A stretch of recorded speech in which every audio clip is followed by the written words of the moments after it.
Chapter 1798. The entire courtyard fell silent for a moment. Chu Luiyue was stunned for a while before she understood what 13 meant. He said, he didn't want to go to Lingxiao College. Nan Suhuai was also a little confused. He had never encountered such a situation before. In the world of divine ruins, countless geniuses worked hard to cultivate in the hope of entering Lingxiao College. Many people saw this as the glory of their lives and that of their entire family. It was no exaggeration to say that Lingxiao College was indeed the highest school that all the geniuses in the world flocked to. They had always been the ones to choose people, and they had never been rejected like this. 13. You've just arrived in the world of divine ruins, so you probably don't know what Lingxiao College means. Chu Luiyue sorted out her thoughts and felt that 13 was still a little young and didn't consider things thoroughly. That was why he said such words. She looked at 13 and said seriously, 13, this is an extremely rare opportunity. Many people want to enter the college but don't have the qualifications. She really didn't want 13 to miss this great opportunity. 13 shook his head. Master, I know all this. Before he came, his big brother and the others had already told him a lot about the world of divine ruins. Lingxiao College was the college where his master studied, so of course, they had done a lot of research. He really didn't want to go. I know, it's my honor to be appreciated by the dean. But I've gotten used to following Big Brother and the others all these years. I think it's pretty good. 13 paused and took a deep breath as if he had mustered up his courage. I don't want to leave Big Brother and the others, and I don't want to leave you. In another courtyard of Changi Mountain, Wu Yao was practicing boxing. Little Hachi was applying nail polish. Yu Jiu was waving a wooden sword. Shi Fang was plowing the ground. A few days ago, he had started farming as soon as he arrived. Now, fresh and green sprouts had already grown on the ground. It's the most reassuring to eat the vegetables you grow yourself. Shi Fang straightened his back and sighed. He had a bad habit of only eating the vegetables he grew. During this period of time, he had been busy running around and didn't have time to do these. The ones he brought from home were almost finished. It would take another month for the newly planted ones to ripen. Shi Fang could only struggle to get by. But when he saw these fresh shoots, his mood improved a lot. Little Hachi glanced at him. You're even more pretentious than me. According to Shi Fang's present realm, even if he ate one meal a month, it was nothing much. However, he was very stubborn and had to eat it every day. Moreover, if it wasn't planted by him, he would rather starve to death than eat it. Spoiled. Shi Fang didn't mind. He wiped the sweat off his forehead and smiled. Sister 8, every time I cook, you never miss a meal. Little Hachi glared at him. No one will think you're a mute if you speak less. Wu Yao had just finished a set of punches. When he heard this, he couldn't help but ask, can't all of you just stop for a day? Bickering every day. Even if you guys aren't tired of it, my ears are about to grow calluses. Both of them ignored him. However, Yu Jiu interrupted. Fifth brother, you can't persuade anyone anyway. Why do you have to do this every time? Wu Yao's eyebrows twitched. Practice your swordsmanship well. Yu Jiu didn't mind. She put away her sword and chuckled. What a coincidence. I've also finished practicing. Wu Yao couldn't be bothered with her. Yu Jiu walked to the chair next to her and immersed herself in it. Let's not talk about anything else. The heaven and earth energy here is abundant. It's quite suitable for cultivation. Oh right. He suddenly thought of something and stood up abruptly. 13 was called over by Master just now. What was it for? At that time, he was focused on practicing his swordsmanship, so he didn't pay much attention. Little Hachi changed her fingernails. Oh, it seems that Master's master has taken a fancy to him. This kid has been jumping up and down happily these past few days. He didn't restrain himself at all. So, he was seen by others. Yujio nodded, but she was a little worried. This means... Does that person want to take him in as a disciple? But he's master's master. This isn't appropriate, right? That's not likely. However, there's an 80% chance that 13 will go to Lingxiao College. Wu Yao also walked over. Let's see what that kid says. Little Hachi scoffed. What's there to worry about? 13 is smart. Will he agree to go to Lingxiao College? That's true. It was rare for Shifang to agree with little Hachi's words. He nodded. If he agrees, then we'll have taught a fool. At this moment, Tsuni walked out of the room. The few of them instantly straightened up. Big brother. Tsuni stood with his hands behind his back. His narrow and indifferent gaze swept across the few of them. He said calmly, 13 has his own opinions. Let him do whatever he wants. On the other hand, don't forget where you are. Be more vigilant about what you can and can't say. The few of them looked solemn. Yes. Tsuni nodded. He actually didn't care about the few of them. Ever since that incident with Master, they were much more vigilant about everything. Also, if you hear any unpleasant words these few days, ignore them. We'll discuss them after Master's wedding. At this point, he glanced meaningfully at little Hachi. Little Hachi could only raise her hand helplessly. Got it. Can't you see that I haven't been going out these few days? There were a few times when she heard some people sneaking around and almost hit them. In the end, she decided to just stay in Changi Mountain. Out of sight, out of mind. Only then did Tsuni nod in satisfaction. Everyone, continue with your work. After Tsuni finished speaking, he glanced into the distance again before retracting his gaze and returning to the room. After 13 finished speaking, the entire courtyard fell silent again. Chu Luyue didn't know what to say for a moment. She could tell that 13 was speaking from the bottom of his heart. Lingxiao College might be full of temptation to others and was a holy land that they yearned for. However, this was clearly not the case for 13. She paused and wanted to persuade him again. 13, have you thought it through? If you go to Lingxiao College, you'll only be cultivating. It doesn't mean that you'll leave us. After all, I'm also a student of the college, right? Once such an opportunity was missed, it wouldn't come again. However, 13's expression gradually became determined. He stared at Chu Luyue and shook his head. Chu Luyue suddenly felt a headache coming on. If it were little Hachi and the others, she would just give the order directly. However, 13 was still a child. Nan Su Hui sighed and smiled in relief. Forget it. It seems that this child isn't fated to be with Lingxiao College. There's no need to force it. Also, his talent doesn't seem to have been delayed. His cultivation progress is quite good. He should have a good master. Chu Luyue tapped her finger lightly on the stone table. 13 naturally didn't have a master. He had always been brought up by Tsuni and the others. Mobile users, please browse and read. A better reading experience comes from Love Network. Chapter 1799. Nan Su Hui left with some regret. Before he left, he even reminded Chu Luyue that 13 was indeed a good seedling and must be nurtured well in the future. Actually, Nan Su Hui said this out of consideration for Chu Luyue. After all, 13 was her subordinate.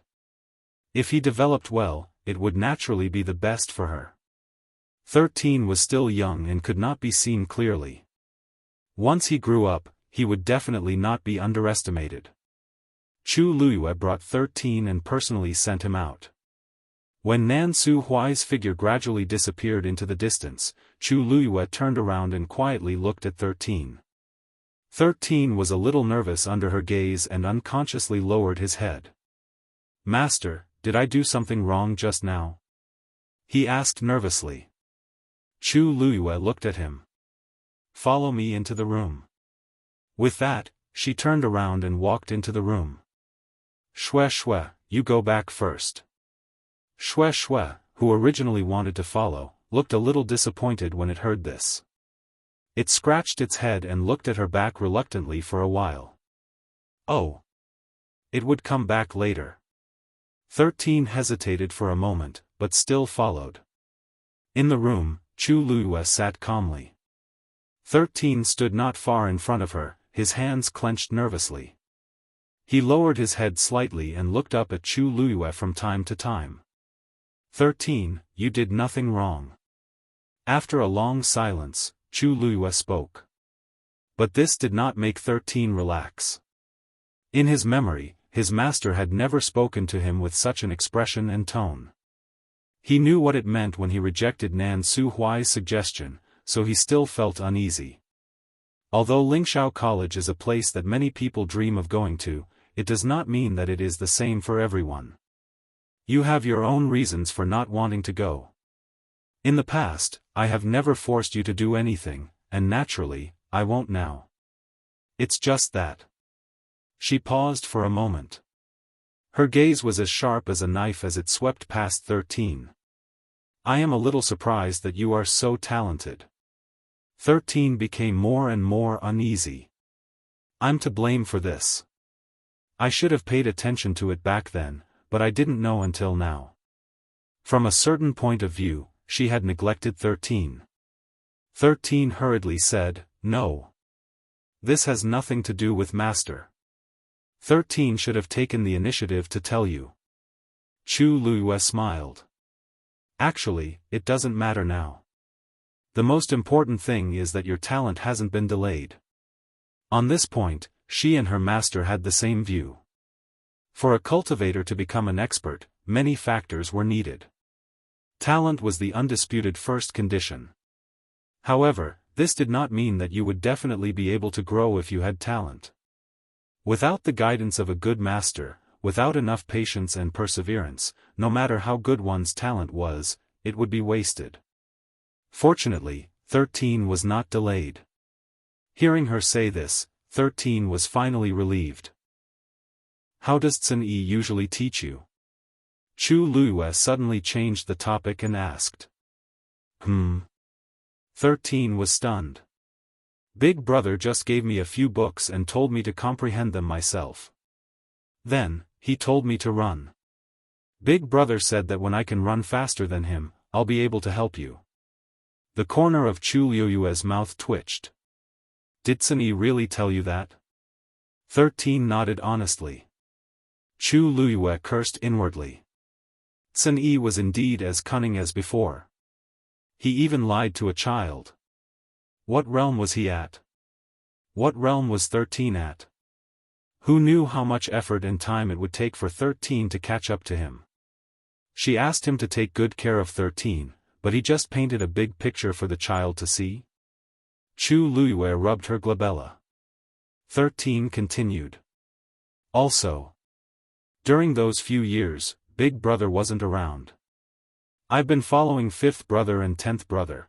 Chu Luiyue suddenly recalled that Tsun Yi and Shijing had indeed stayed in Dahuang Swamp for a long time in order to help her guard the 9-colored heavenly pheasant.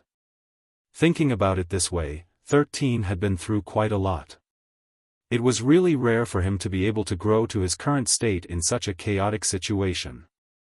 Chu Luiyue thought for a moment and asked again. Who else knows about your talent? 13 hesitated for a moment and said softly, other than Big Brother and the others, no one else. In other words, everyone else in the 13U guard knew about this, but she, the master, was the only one who didn't know anything? Chu Luiyue took a deep breath, closed her eyes, and waved her hand. Go back and call Tsun Yi over. Tsun Yi soon arrived. After he pushed open the door and entered, Chu Luiyue glanced behind him. 13 didn't follow him. Tsun Yi said, 13 hasn't finished his planned journey today, so I let him go first. Chu Luiyue nodded. She had already asked everything that she should have asked. The remaining question should still be with Zhen Yi. You knew about his talent long ago. Why didn't you say anything? Chu Luiyue went straight to the point. Zhen Yi's expression was calm. In the beginning, I wanted to tell you, but I couldn't find the right time. Moreover, at that time, his health wasn't very good. I thought that I would tell you about this after his condition stabilized. I didn't expect that too many things would happen later on, so it dragged on until now. Chu Luiyue was stunned. Zhen Yi's words weren't without reason. But, you should have told me about such an important matter earlier. If I had known earlier. Master, you don't have to worry. 13's cultivation has been very smooth all these years. Although I didn't tell you in time, it's not too late for you to know now, right? Mobile users, please browse and read. A better reading experience comes from Love Network. Chapter 1800. Chu Luiyue was speechless for a moment. She leaned against the back of the chair, her eyes drooping as she fell into deep thought. After a while, she smiled helplessly. You're right. She never doubted Zhen Yi's loyalty to her. So even if Zhen Yi didn't do things according to her wishes, she wouldn't be angry or worried. Zhen Yi was extremely intelligent. Many times, it was indeed his existence that helped Chu Luiyue avoid a lot of trouble. He was right. No matter when she found out about this, it didn't have much of an impact. Under their care, 13 still grew up well. The current him was already so outstanding that even her picky master wouldn't hesitate to praise him. That was already enough. Chu Luiyue looked up at Zhen Yi. Zhen Yi stood there quietly, looking at her with a calm expression. His eyes were calm and composed. Take good care of 13 in the future. Zhen Yi smiled and bowed. Yes. Time quickly came to the day before the wedding. According to the rules, the two who were about to get married couldn't meet each other on this day. 36 respected Elder Ming came over with his men. His Highness the Saint ordered several embroiderers to rush through the night to make this. It took a full 3 months before it was finally completed. 36 respected Elder Ming put down the meticulously carved agarwood box and looked at Chu Luiyue lovingly. Does your Highness want to open it to take a look? Chu Luiyue seemed to feel something surging in her heart. She gently brushed her hand over the box and shook her head. Rong Xiu naturally gave me the best. This thing was so precious that she didn't even dare to open the box to take a closer look. Logically speaking, the bride's mother should be in charge of the wedding dress. But her mother had already passed away and couldn't do so. Rong Xiu helped her with all these things and didn't make things difficult for her at all. So much time had passed in the blink of an eye since they had pledged their love to each other. Chu Luiyue suddenly felt very emotional. The outside was already bustling with noise and excitement. There were lanterns and colored banners everywhere, and the atmosphere was jubilant. The entire Yuntian Tower seemed to be immersed in a sea of joy. He had prepared this grand celebration for her. 36 revered Elder Ming looked kindly at Chu Luiyue and suddenly said, Actually, this old man has a few words to say to your Highness. Is it convenient for Princess Consort? Chu Luiyue came back to her senses and smiled. Respected Elder, you're treating me like an outsider by calling me that. Just call me you, 36 respected Elder Ming's gaze became even gentler. Good. In the future, he would still address her as such in private.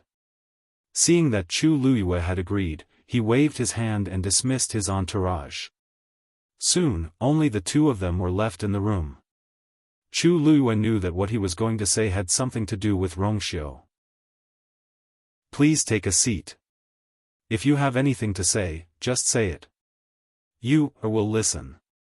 36 respected Elder Ming nodded, walked to the window, and sat down. You, come and sit too. Chu Luiyue walked over and sat opposite 36 respected Elder Ming. 36 respected Elder Ming carefully sized up the girl in front of him.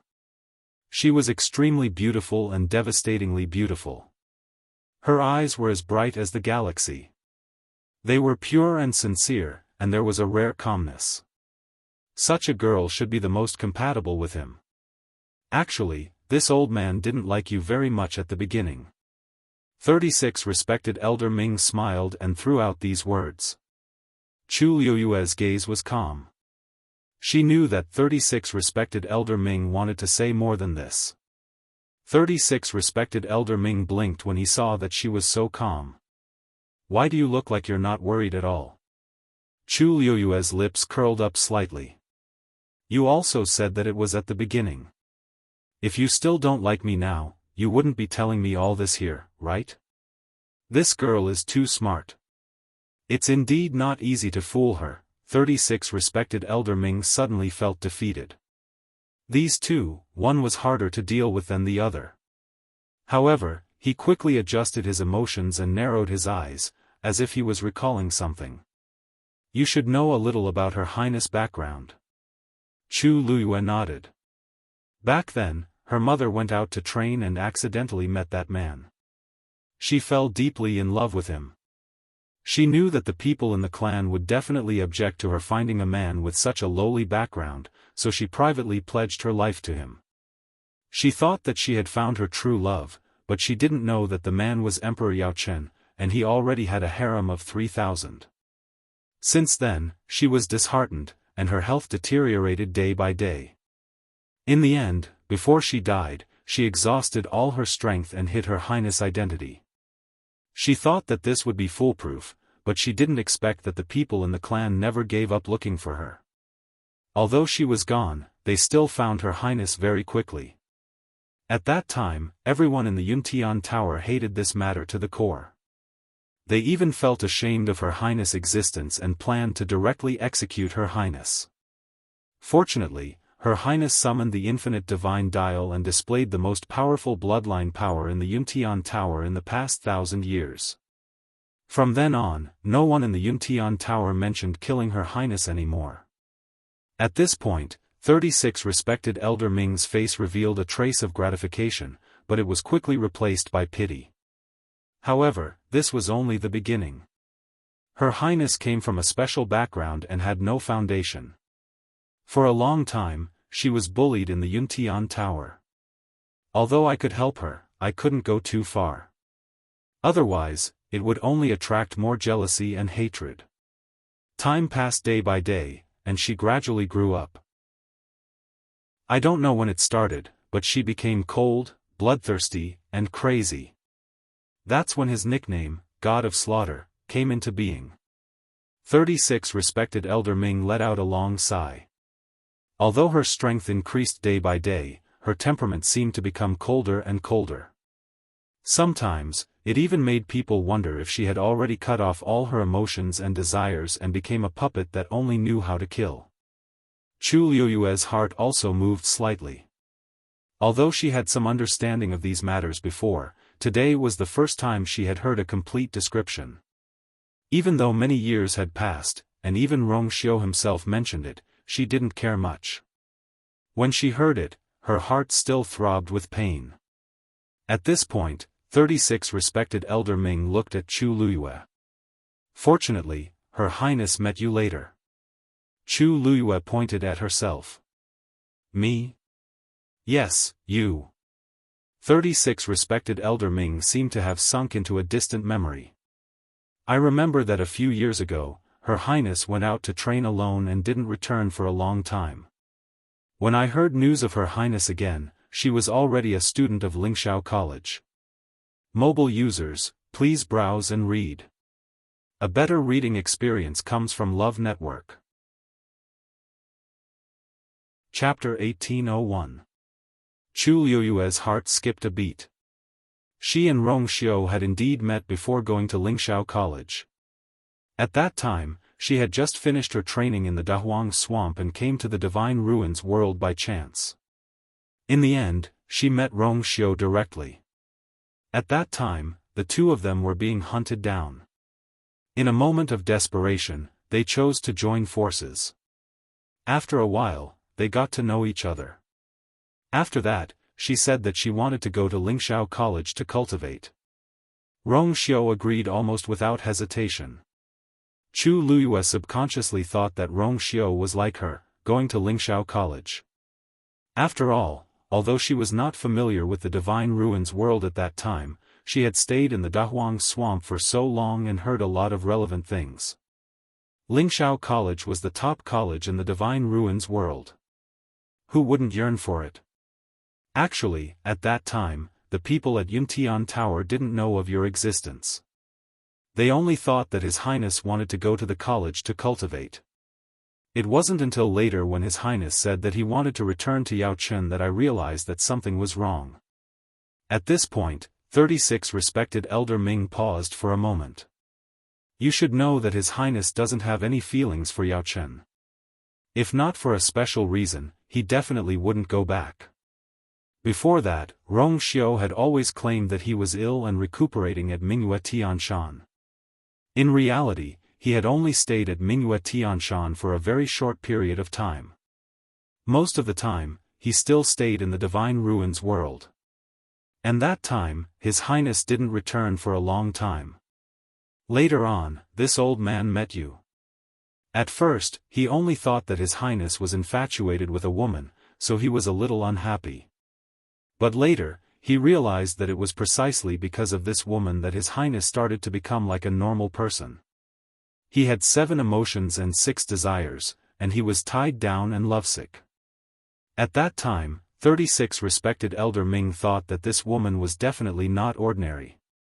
It wasn't until later that he finally had the opportunity to meet Chu Luyue. At first sight, he fell in love with this girl. She was intelligent, quick-witted, and pure. He had met countless people in his life, and his eyes were very sharp. After meeting Chu Luyue, he liked him very much. That was why he gave him so many gifts. All these years, this old man has never seen your highness spend so much effort on anyone else. Except for you. All his joys and sorrows were probably caused by her alone. Your highness has suffered a lot in the past and has almost no one close to you. Now that you've met a woman who's in love with you, it's really rare. In the future, I hope that the two of you can grow old together. 36 respected Elder Ming gently patted Chu Luyue's hand and said solemnly. Chu Luyue's nose tingled slightly, but a smile bloomed on his lips. All right. After 36 respected Elder Ming left, Chu Luyue sat quietly in his room for a long time. By the time he recovered from his shock, he caught sight of the agarwood box by the side, and his heart skipped a beat. She stood up and walked over. There was no lock on the box, but there was a totem of the Yuntian Tower on the top. Chu Luyue thought for a while, and put the universe ring in her hand on it. The totem dissipated.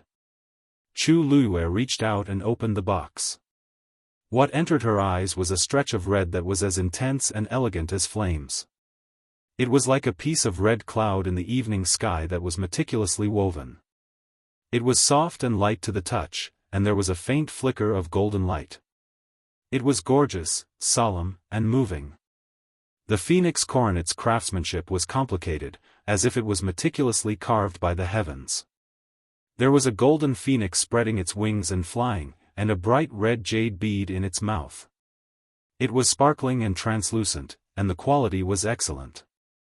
The tassels on both sides hung down, adding to the beauty and gentleness. Chu Luyue's hand gently brushed across the phoenix coronet, and a thought suddenly appeared in her mind. She was really going to marry Rong Xiao. Mobile users, please browse and read. A better reading experience comes from Love Network. Chapter 1802. Chu Luyue slept soundly that night. She even had a long dream. In her dream, most of the time, she and Rong Xiao met, got to know each other, and fell in love with each other. Those scenes kept flashing in her mind. Every scene was so vivid that it seemed like it happened yesterday. At this moment, Chu Luyue realized that she and he were more than 10,000 miles apart. But in the end, they were still together. People who were destined to be together would always hold each other's hands tightly no matter what. Early in the morning, there was a knock on the door. Lu Yu. Lu Yu. Chu Luyue was already awake. When she heard the voice, she knew that it was Mu Hongyu. She walked over and opened the door. Mu Hongyu rushed in excitedly. When she saw that Chu Luyue still had her hair down, her eyes widened slightly. Lu Yu, why haven't you started to dress up? Chu Luyue smiled helplessly. What's the hurry? Because she and Rongxiu were both in Yuntian Tower, and Changi Mountain was not far from Duming Peak, they could save a lot of tedious procedures. Moreover, the wedding ceremony would officially start at noon. There were still a few hours to go. Mu Hongyu thought about it and agreed. But maybe because it was her first time attending her best friend's wedding, she was very excited. Her heart was beating wildly, and she could not calm down. But you still have to prepare early. Washing up, dressing up, changing into the wedding dress. These will take a lot of time. As Mu Hongyu nagged, she forcefully pulled Chu Luyue to the dressing table and pressed her down on the chair. Today is your wedding, Lu Yu. Of course, you have to dress up. You have to be the most beautiful bride. Mu Hongyu looked at Chu Luyue's soft hair. Her face was flushed, and her almond-shaped eyes were bright. Let me help you. After saying that, she prepared to attack. However, Mu Hongyu soon discovered a crucial problem. She didn't seem to know how to do her hair. Normally, she would tie her hair up simply, but on such a grand occasion, it was obviously not possible. Sigh.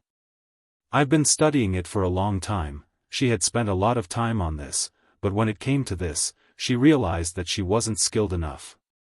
If something went wrong, Poochie. A delicate laugh rang out, accompanied by the crisp sound of broken jade beads colliding against each other.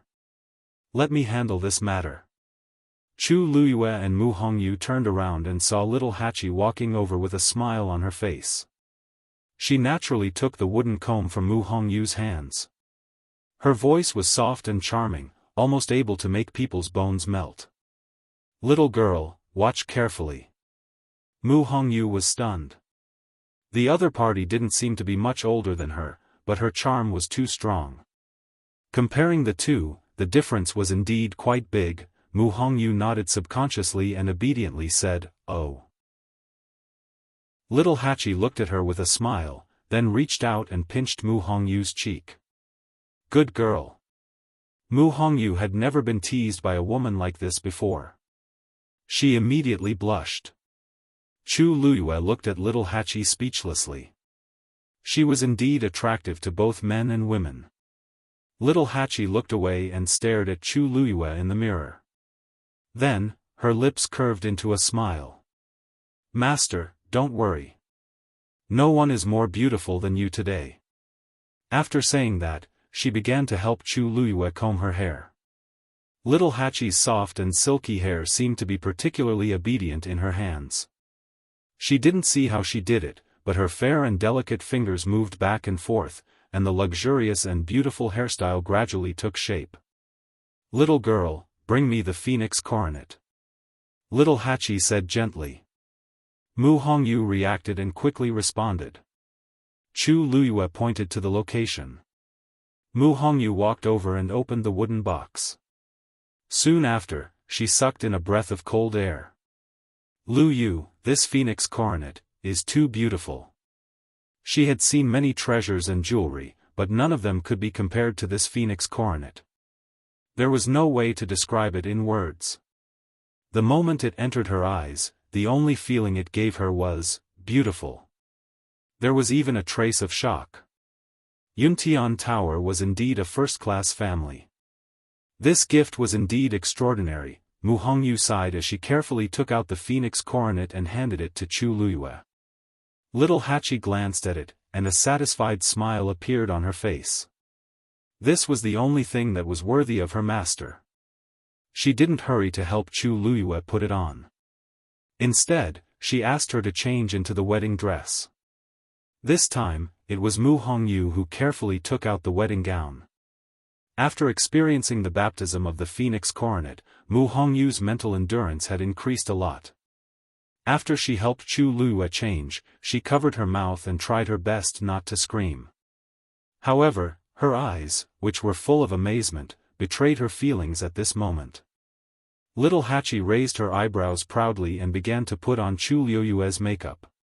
She was very skillful with her hands, and this kind of thing was a piece of cake for her. Moreover, Chu Luiyue was very beautiful. After a while, little Hachi looked at Chu Luiyue's face with satisfaction. That's right.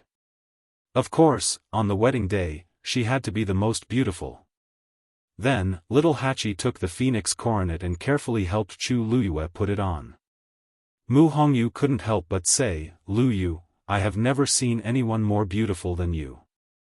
Chu Luiyue looked at herself in the mirror. Her eyebrows were slightly raised, her eyes were like stars, and her red lips were slightly red. She was dressed in a red wedding dress that was like clouds and rosy clouds. She was elegant and beautiful. For a moment, she was in a trance. Indeed, even she had never seen herself like this. At this moment, a low and pleasant voice came from outside.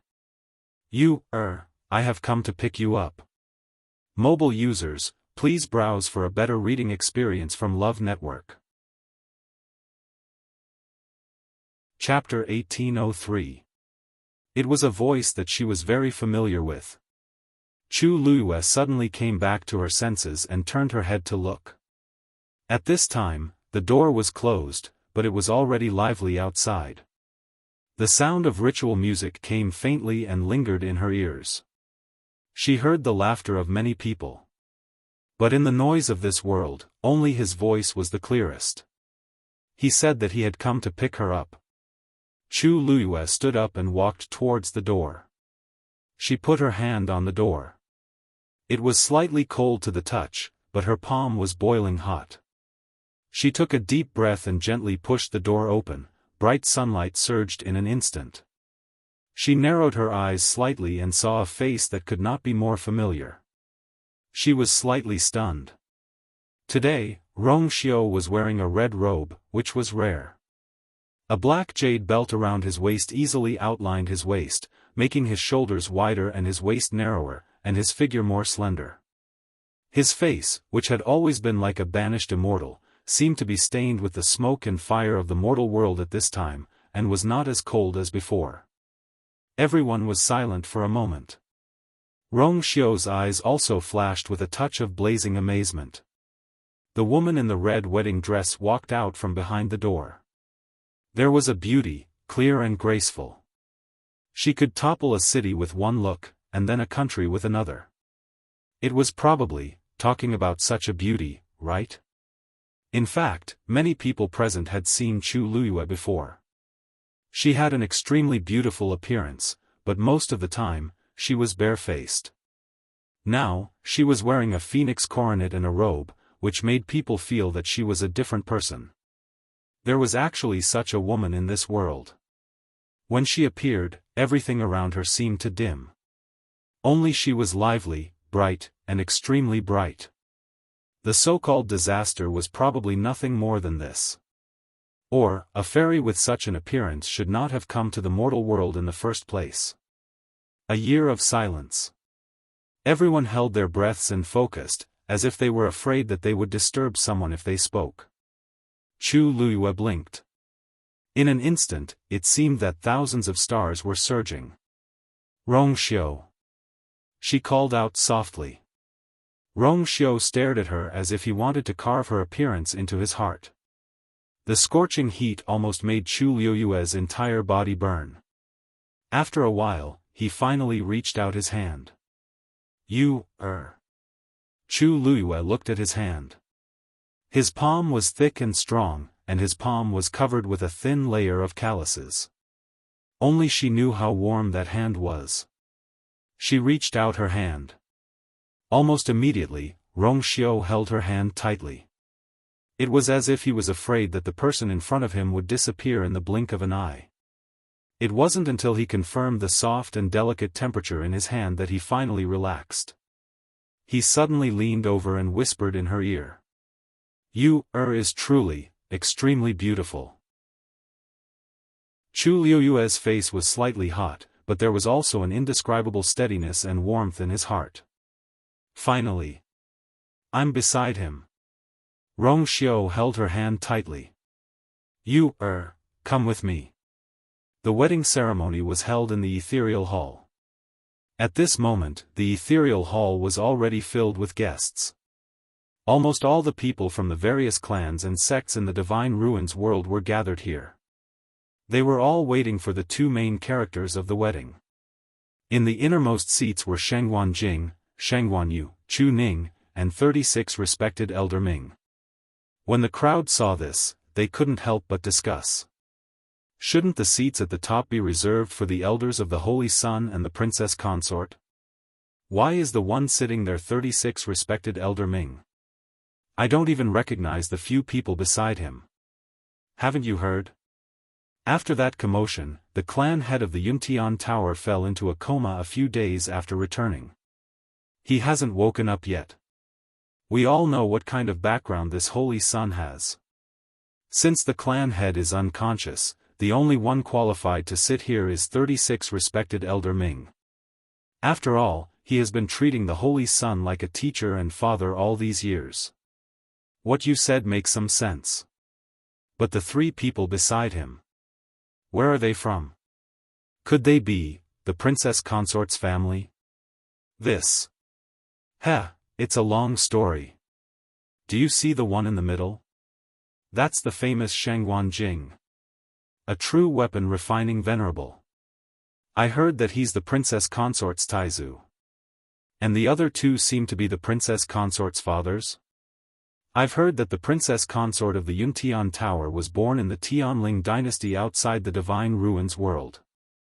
But after a few twists and turns, she came to the Divine Ruins world with great difficulty. Since these two are her fathers, it's normal for them to sit here together. Normal? The one on the left is still alright. He's a demigod, but the one on the right is only a stage 4 warrior. It's difficult for such a person to see us normally. But now, he's sitting in front of us and is more honorable than us. This princess consort is really amazing. You can't say that. Do you see the old man beside him? That's Nan Su Huai, the dean of Lingshao College. He's the princess consort's master. It's said that he dotes on his disciple very much to the point of doting on her. Be careful not to let him hear these words. We'll get into trouble later. Someone disagreed.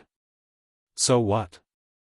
Most of the people here today are here for the sake of the Yuntian Tower. Besides, even if they really heard it, do you think they'll make a scene with us here? For the sake of a Shengguan Yu? It's really not worth it.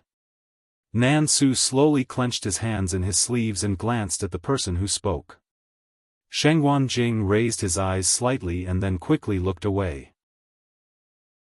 At this moment, accompanied by the music of the ceremony, the announcement was clearly heard: His Highness the Holy Sun has arrived. The princess consort has arrived. Mobile users, please browse for a better reading experience from the Love Network. Chapter 1804. The ethereal hall soon fell silent. Everyone raised their heads and looked toward the entrance of the hall. A perfect couple was walking over hand in hand. In an instant, all the light seemed to have gathered on the two of them. It was bright and dazzling.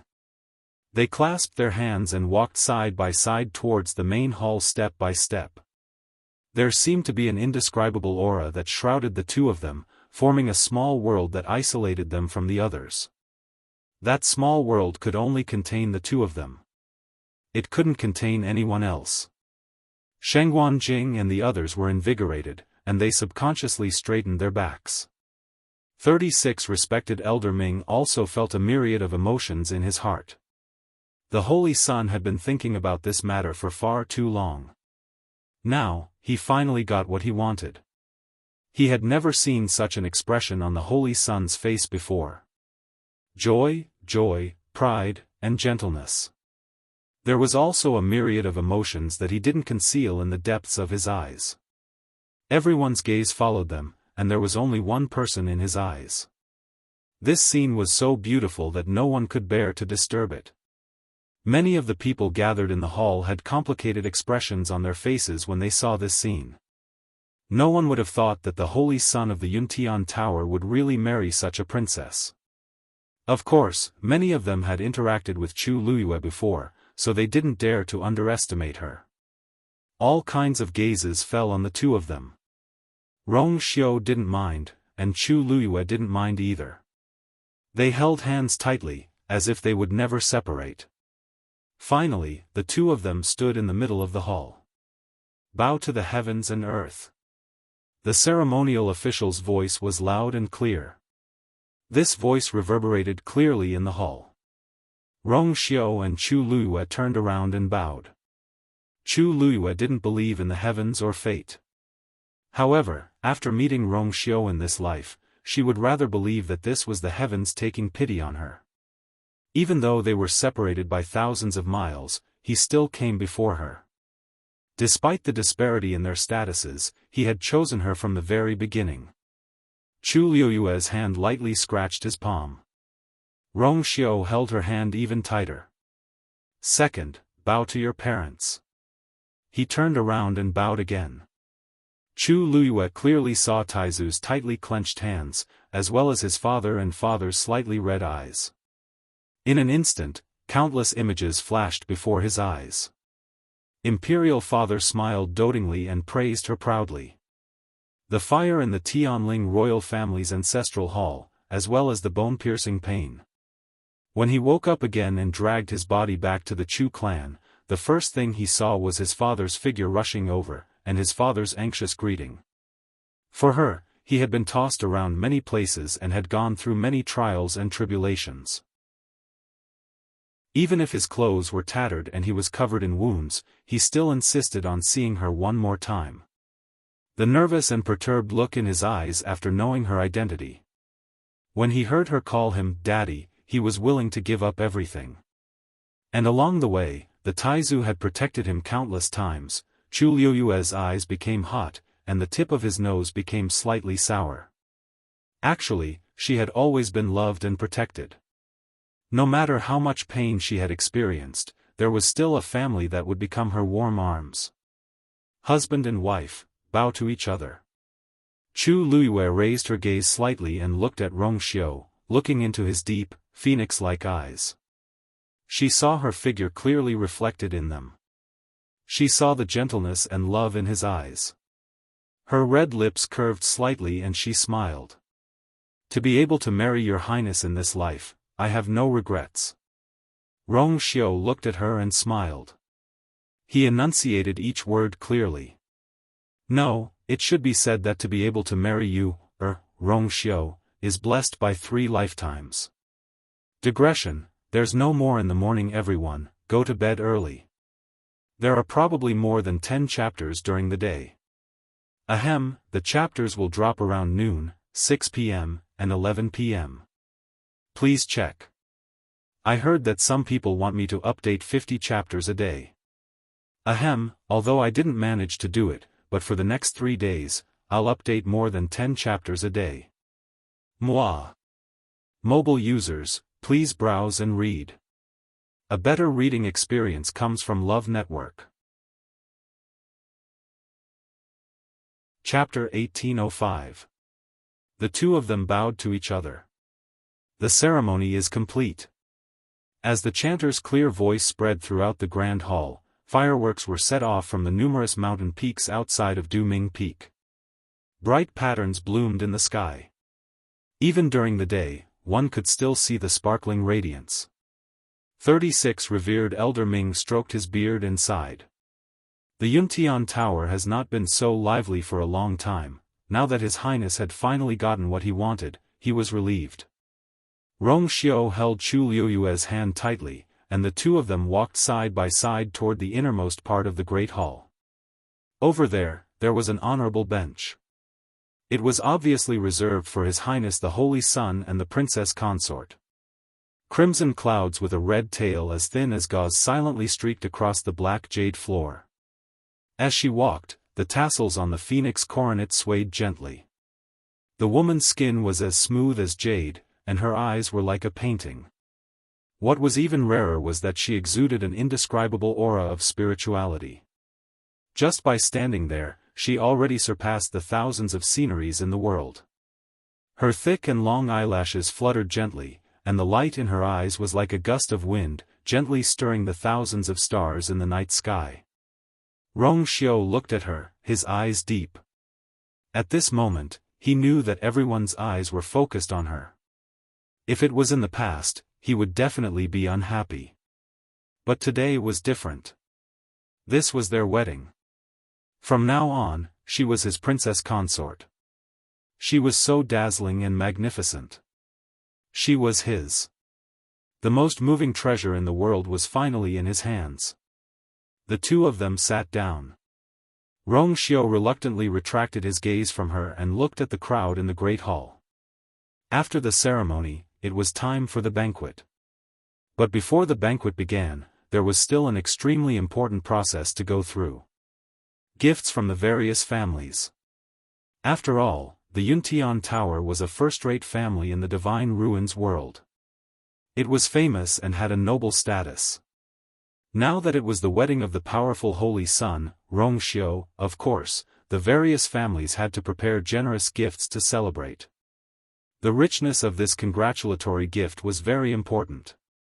On the one hand, it reflected the wealth and background of the person who gave the gift. On the other hand, it also showed that they were close to the Yuntian Tower. Today is Ai's wedding. Welcome, everyone. If there is any neglect, please forgive me. Rong Xiu said as he raised his glass.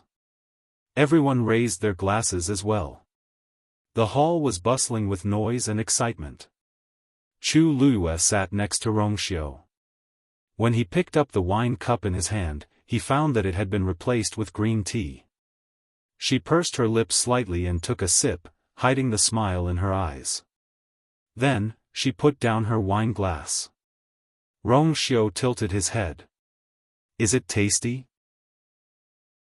His gaze fell on her moist and full lips, and his eyes suddenly darkened. Chu Luiyue blinked and nodded. It was rare for her to be so obedient and a little naive. She was like a cat that had put away its sharp claws and turned into a soft ball, making people want to hold her in their arms. Rong Xiu's fingers gently rubbed the wine cup twice and looked at the bright and warm sunlight outside. It was only noon. He drank the rest of the wine in one gulp. For the first time, he felt that time was so unbearable. The sect master of the celestial sect gives 2,000-year-old flying frost immortal pearls. The sect master of the purple phoenix sect gives a pair of night sea coral screens. The house master of the snowstorm house gives a green color great origin pill. The announcer's voice kept ringing. Chu Luiyue raised her eyebrows slightly. The Yuntian Tower's status in the world of Divine Ruins was indeed very high. Almost all the gifts given by the families were rare treasures. Ordinary families and clans had never seen them before, let alone give them away. Only the real big families and clans could have such confidence and foundation. Rong Xiu listened at the side with a faint smile on his lips, and his eyes were relaxed. Everyone watched from below and sighed with emotion. It turned out that this god of slaughter could also show such a smile. And all of this was obviously because of the woman beside him. Time passed slowly. In the main hall, there was a low discussion. Those who have presented their gifts are all first-rate families in the world of Divine Ruins. It's obvious that they are all here because of the Holy Sun. But why hasn't the princess's people come out to present their gifts until now? Someone asked doubtfully. You don't know? The princess that the Holy Sun married is from outside the world of Divine Ruins. This time, for the wedding ceremony, they specially invited the princess's father and friends. But you know that kind of background, what good things can they bring? Someone laughed mockingly. When the families and sects in the world of divine ruins finish presenting their gifts, it should be their turn, right? But I guess, there's nothing to see. Why not? I'm looking forward to seeing what the relatives and friends of this princess, who has won the Holy Sun's favor and insisted on marrying no one else but her, will send. If they are all unpresentable, wouldn't the scene be exciting? Huh. Tisk tsk. You're really cunning. I like it. That scene, just thinking about it makes me feel good. When that time comes, I'm afraid Rong Xiu won't be able to hold back his face. Everyone laughed secretly. In the past few years, Rong Xiu had been famous in the world of divine ruins. Some people envied and respected him, while others were jealous and resentful. There were also some who wanted to marry Yuntian Tower, but were directly rejected by Rong Xiu. How could the women in their families not be better than this lowly Shengguanyu? Although everyone present was talking and laughing, many of them had their own plans in their hearts. There were more than one or two people who wanted to see a joke. If this princess was embarrassed today, it would be equivalent to the Holy Sun, Rong Xiu, losing face. Although many people lowered their voices, the ethereal hall was only so big, and most of the people present were top-notch experts. Who wouldn't be able to hear them? He had said that on purpose. On one hand, many of the clans present were first-rate clans, and they weren't inferior to Yuntian Tower. On the other hand, they felt that they were speaking the truth. If the truth was unpleasant to hear, how could they not be allowed to speak it? 36 respected Elder Ming frowned and looked at Rong Xiu. However, he saw that Rong Xiu's expression was normal, as though he didn't care about these words. He turned his gaze and looked at Chu Luyue. Fine, this person is still smiling. 36 respected Elder Ming sighed in his heart. I really can't see through them. At this moment, Shengguan Jing suddenly spoke. You err. This low and deep voice immediately attracted everyone's attention. The ethereal hall fell silent. Chu Luyue looked over. Taizu? Shengguan Jing smiled. You and Rong Xiu have finally come to fruition today. Taizu is happy. Taizu is used to living a carefree life, and he hasn't saved anything for you over the years. He doesn't have anything else to give you. Take this. As he spoke, he took out a bronze universe ring from his hand. Chu Luyue smiled like a flower. Anything given by Taizu is naturally the best. Taizu waved his hand and said casually. It's just 6 supremacy god artifacts. What's so good about them? In the future, Taizu will personally forge a few more for you. At the very least, they have to be perfect. Mobile users, please browse for a better reading experience from LoveNet. Chapter 1806. Everyone in the ethereal hall gasped in astonishment. 6 supremacy artifacts? Are you kidding me?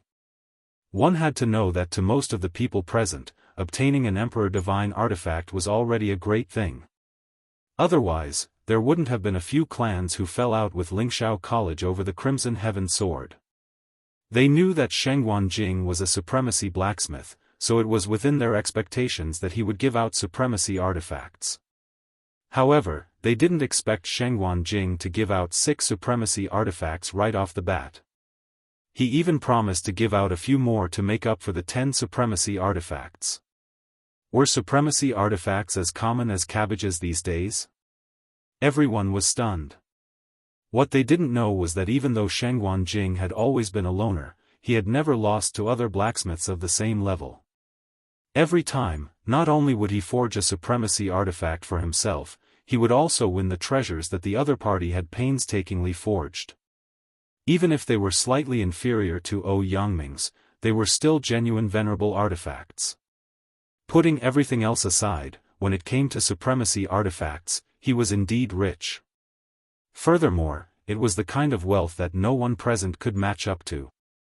Seeing Shengguan Jing's casual attitude, many people felt as though they had been slapped in the face. They were just mocking the princess consort's relatives for not being able to give out anything valuable, but Shangguan Jing was the first to give out a trump card. Just these 6 supremacy artifacts alone were already more valuable than most of the other supremacy artifacts. Chu Luiyue was also a little surprised. She knew that Taizu should have some valuable artifacts, but she didn't expect Taizu to give out 6 supremacy artifacts at once. After a brief moment of shock, Chu Luiyue took the artifacts with a smile. "Thank you, Taizu." Shangguan Jing laughed heartily. "It's good that you, likes it. Hurry up and put it on." Chu Luiyue was wearing the holy ring that Rong Xiu gave her on her right hand. After pondering for a moment, she decided to put the one that Taizu gave her on her left hand. After trying it on, only her thumb fit. Looking at it now, it looked more like a thumb ring. Everyone's faces paled as they watched from below. At this moment, Shangguan Yu had a ring on his left hand that contained 6 venerable grade divine artifacts.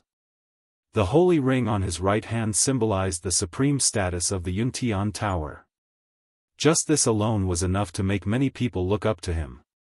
At this moment, Nan Su Huai burst into laughter. Senior Shangguan gave such a valuable gift right off the bat. It's really embarrassing. Everyone turned to look. What did the dean of Lingxiao College intend to give her? Chu Liuyue's eyes curved into crescents. Master has already given you many things. No matter what Master gives, you will like it. You brat.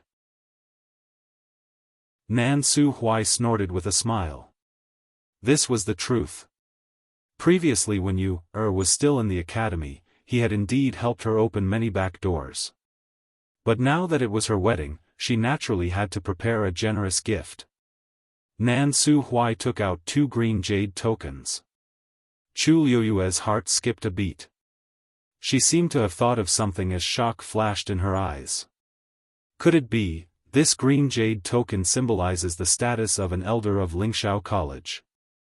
Those who hold this token can enter and leave Lingxiao College at will and enjoy the treatment of an elder.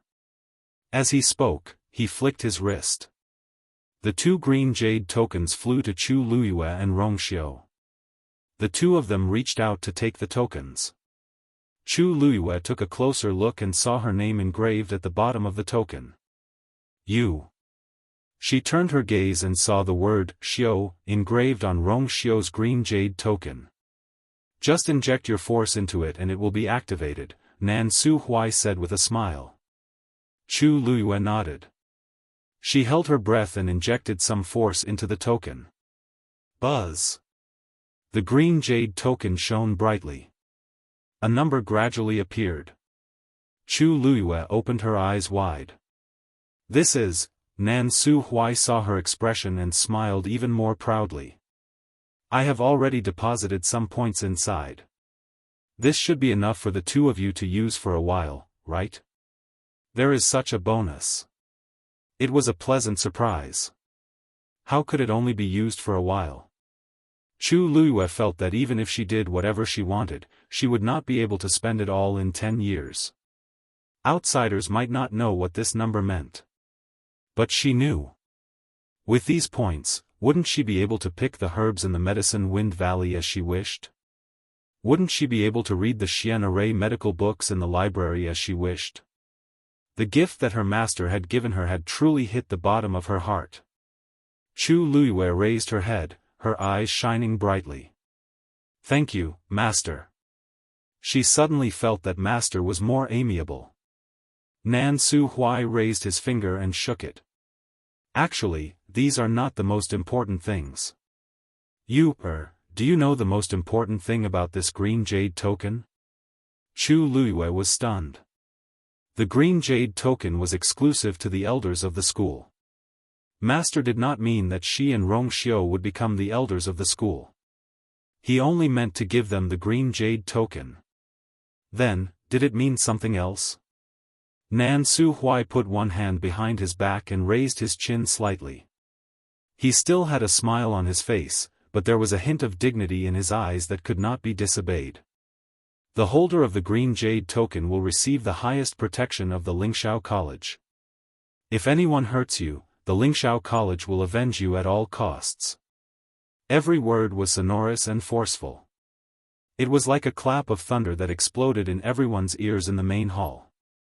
Everyone looked at each other and suddenly understood something. Nan Su Huai was going to protect Sheng Guanyu to the end.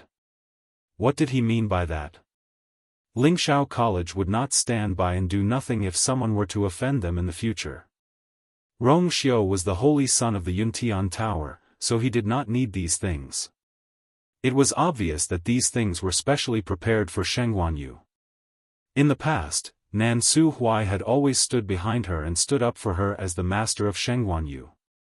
In the future, the entire Lingxiao College would be her backing and trump card. Anyone who was afraid of Lingxiao College would have to be afraid of Sheng Guanyu in the future. How was this a gift? It was clearly a gift of power. Mobile users, please browse for a better reading experience from Love Network.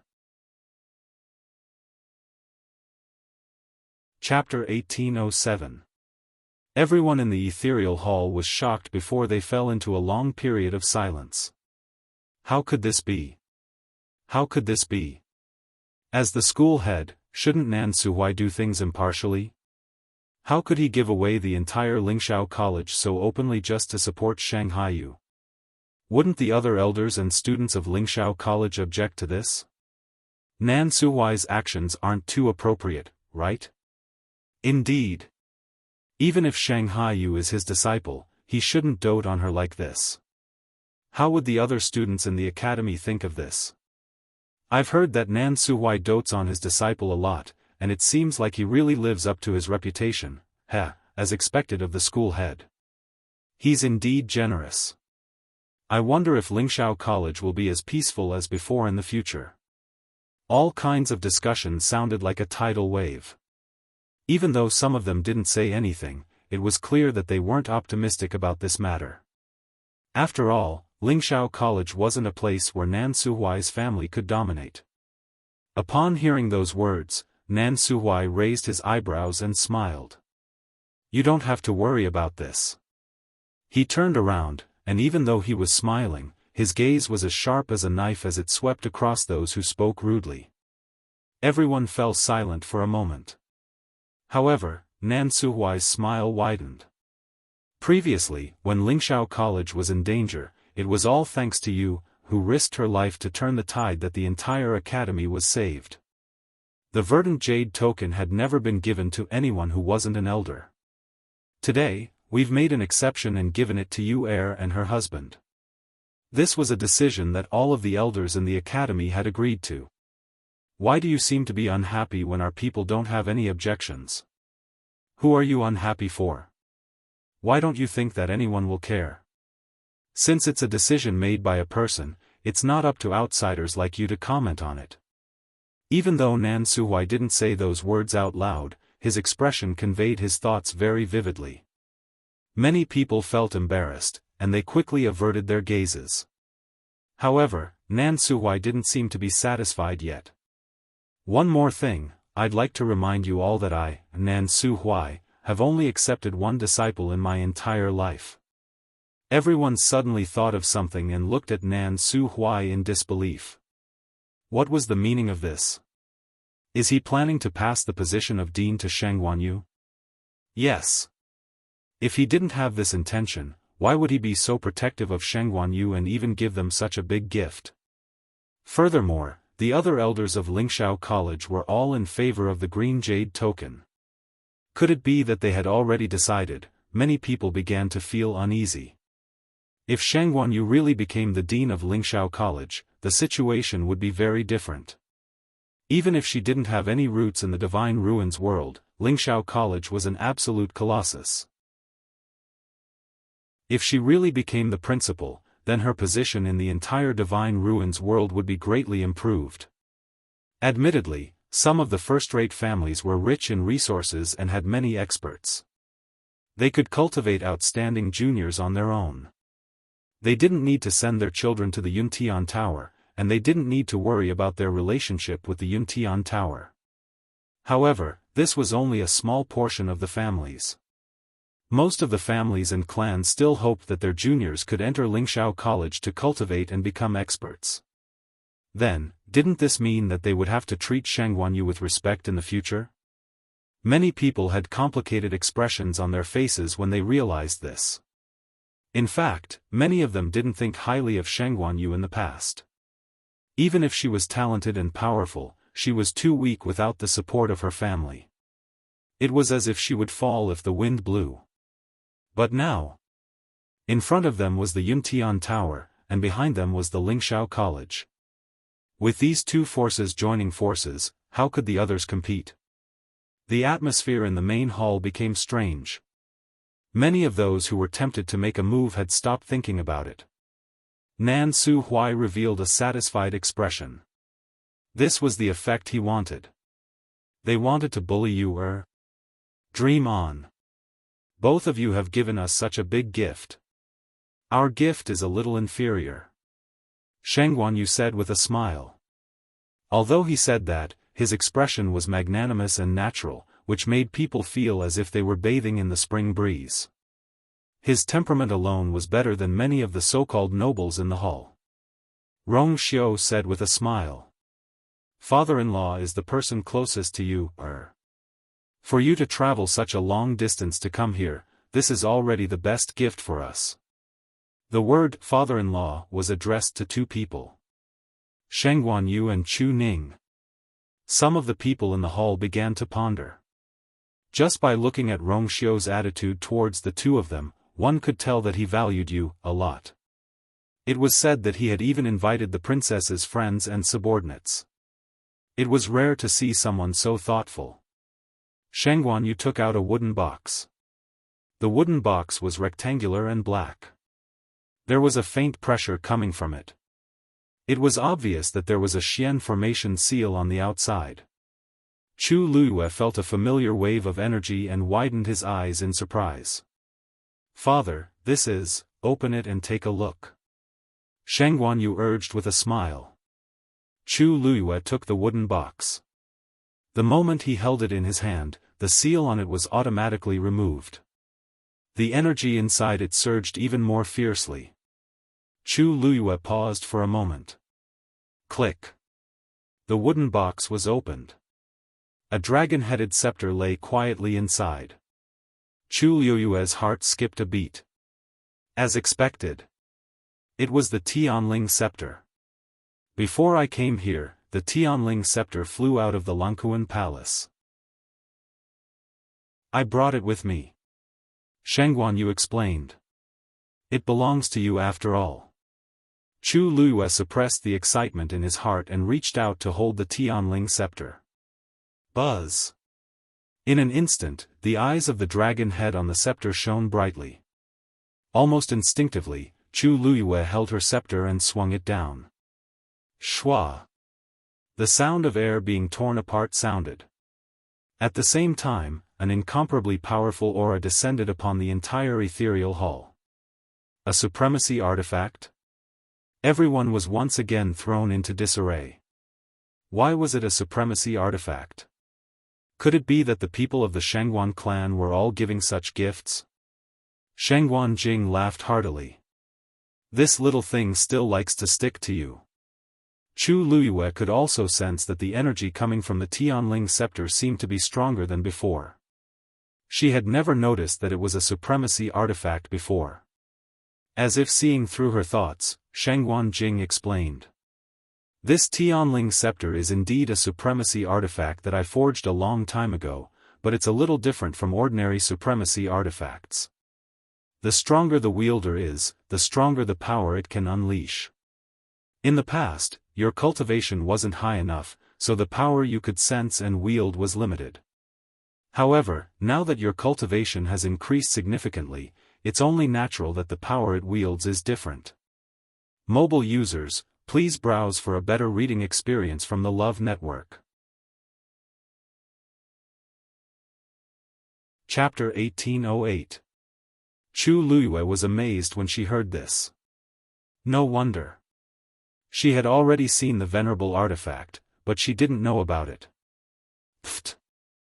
Someone suddenly spat out a mouthful of blood and collapsed. The person beside him immediately frowned. "Princess. We came here today to congratulate you. Isn't it inappropriate for you to target us like this?" That person was unable to withstand the might of the heaven's writ scepter, and his chi and blood surged, causing him to spit out blood. Chu Luiyue raised her eyebrows in surprise. I just took out the Tianling scepter and he couldn't take it. I thought that those present today were all the top experts of the Divine Ruins world. So it turns out that I misunderstood? I'm sorry." As she spoke, she immediately took out a jade bottle and asked Enchanting to pass it to her. "This is the rejuvenation pill. Please take it." Enchanting respectfully took the pill with both hands and handed it over. This time, not only did the person vomit blood, but even the person who spoke almost couldn't catch his breath. "You're sorry? How are you sorry?" That move just now was clearly intentional. Just as that person was about to say something, Rong Xiu put down the wine cup in his hand. Clang! The sound was neither loud nor soft, but it suddenly felt like a huge rock pressing down on everyone's hearts. Rong Xiu looked up slightly and glanced over. His eyes were extremely calm. "Today is I and you's big day. We can't see blood. Enchanting, send him out." "Yes." Enchanting looked at the person who vomited blood. "Please," being stared at by Enchanting, the man subconsciously trembled. At that moment, he couldn't say a single word. He forcefully swallowed the blood in his mouth, got up and left dejectedly. When he left, his footsteps were unsteady, as if he hadn't recovered yet. Everyone was silent for a moment. This couple really had a tacit understanding. They thought that after listening to what they said, they wouldn't really make a scene here today. Who would have known that Sheng Guanyu would seek revenge for the smallest grievance? He had openly attacked her in front of so many people. But Rong Xiu just let it be. It could only be said that the person who was beaten up was really unlucky.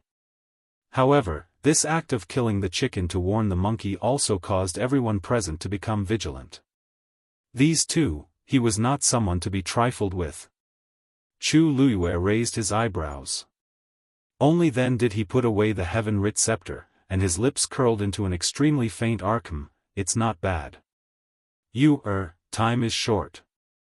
Father doesn't have anything good to give you. A few days ago, I asked Senior Shengguan to help me refine a pendant. I'll give it to you."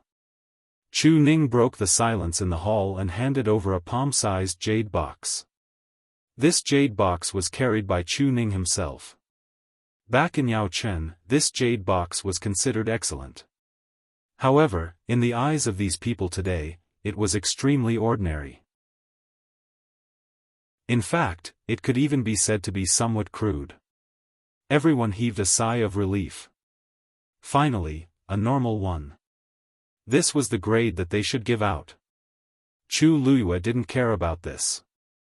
He took the jade box with both hands and opened it.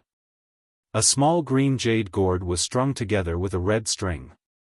There was a faint trace of red inside the jade gourd. She picked up the small jade gourd. Countless gazes fell on it. Someone couldn't help but chuckle. What is this? It was fine if the jade box's material was inferior. After all, it was just a container to hold gifts. But this jade gourd, its quality wasn't very good either. Looking at the color, it was a bit mottled. It was really ugly to the extreme. How could such a thing be given out?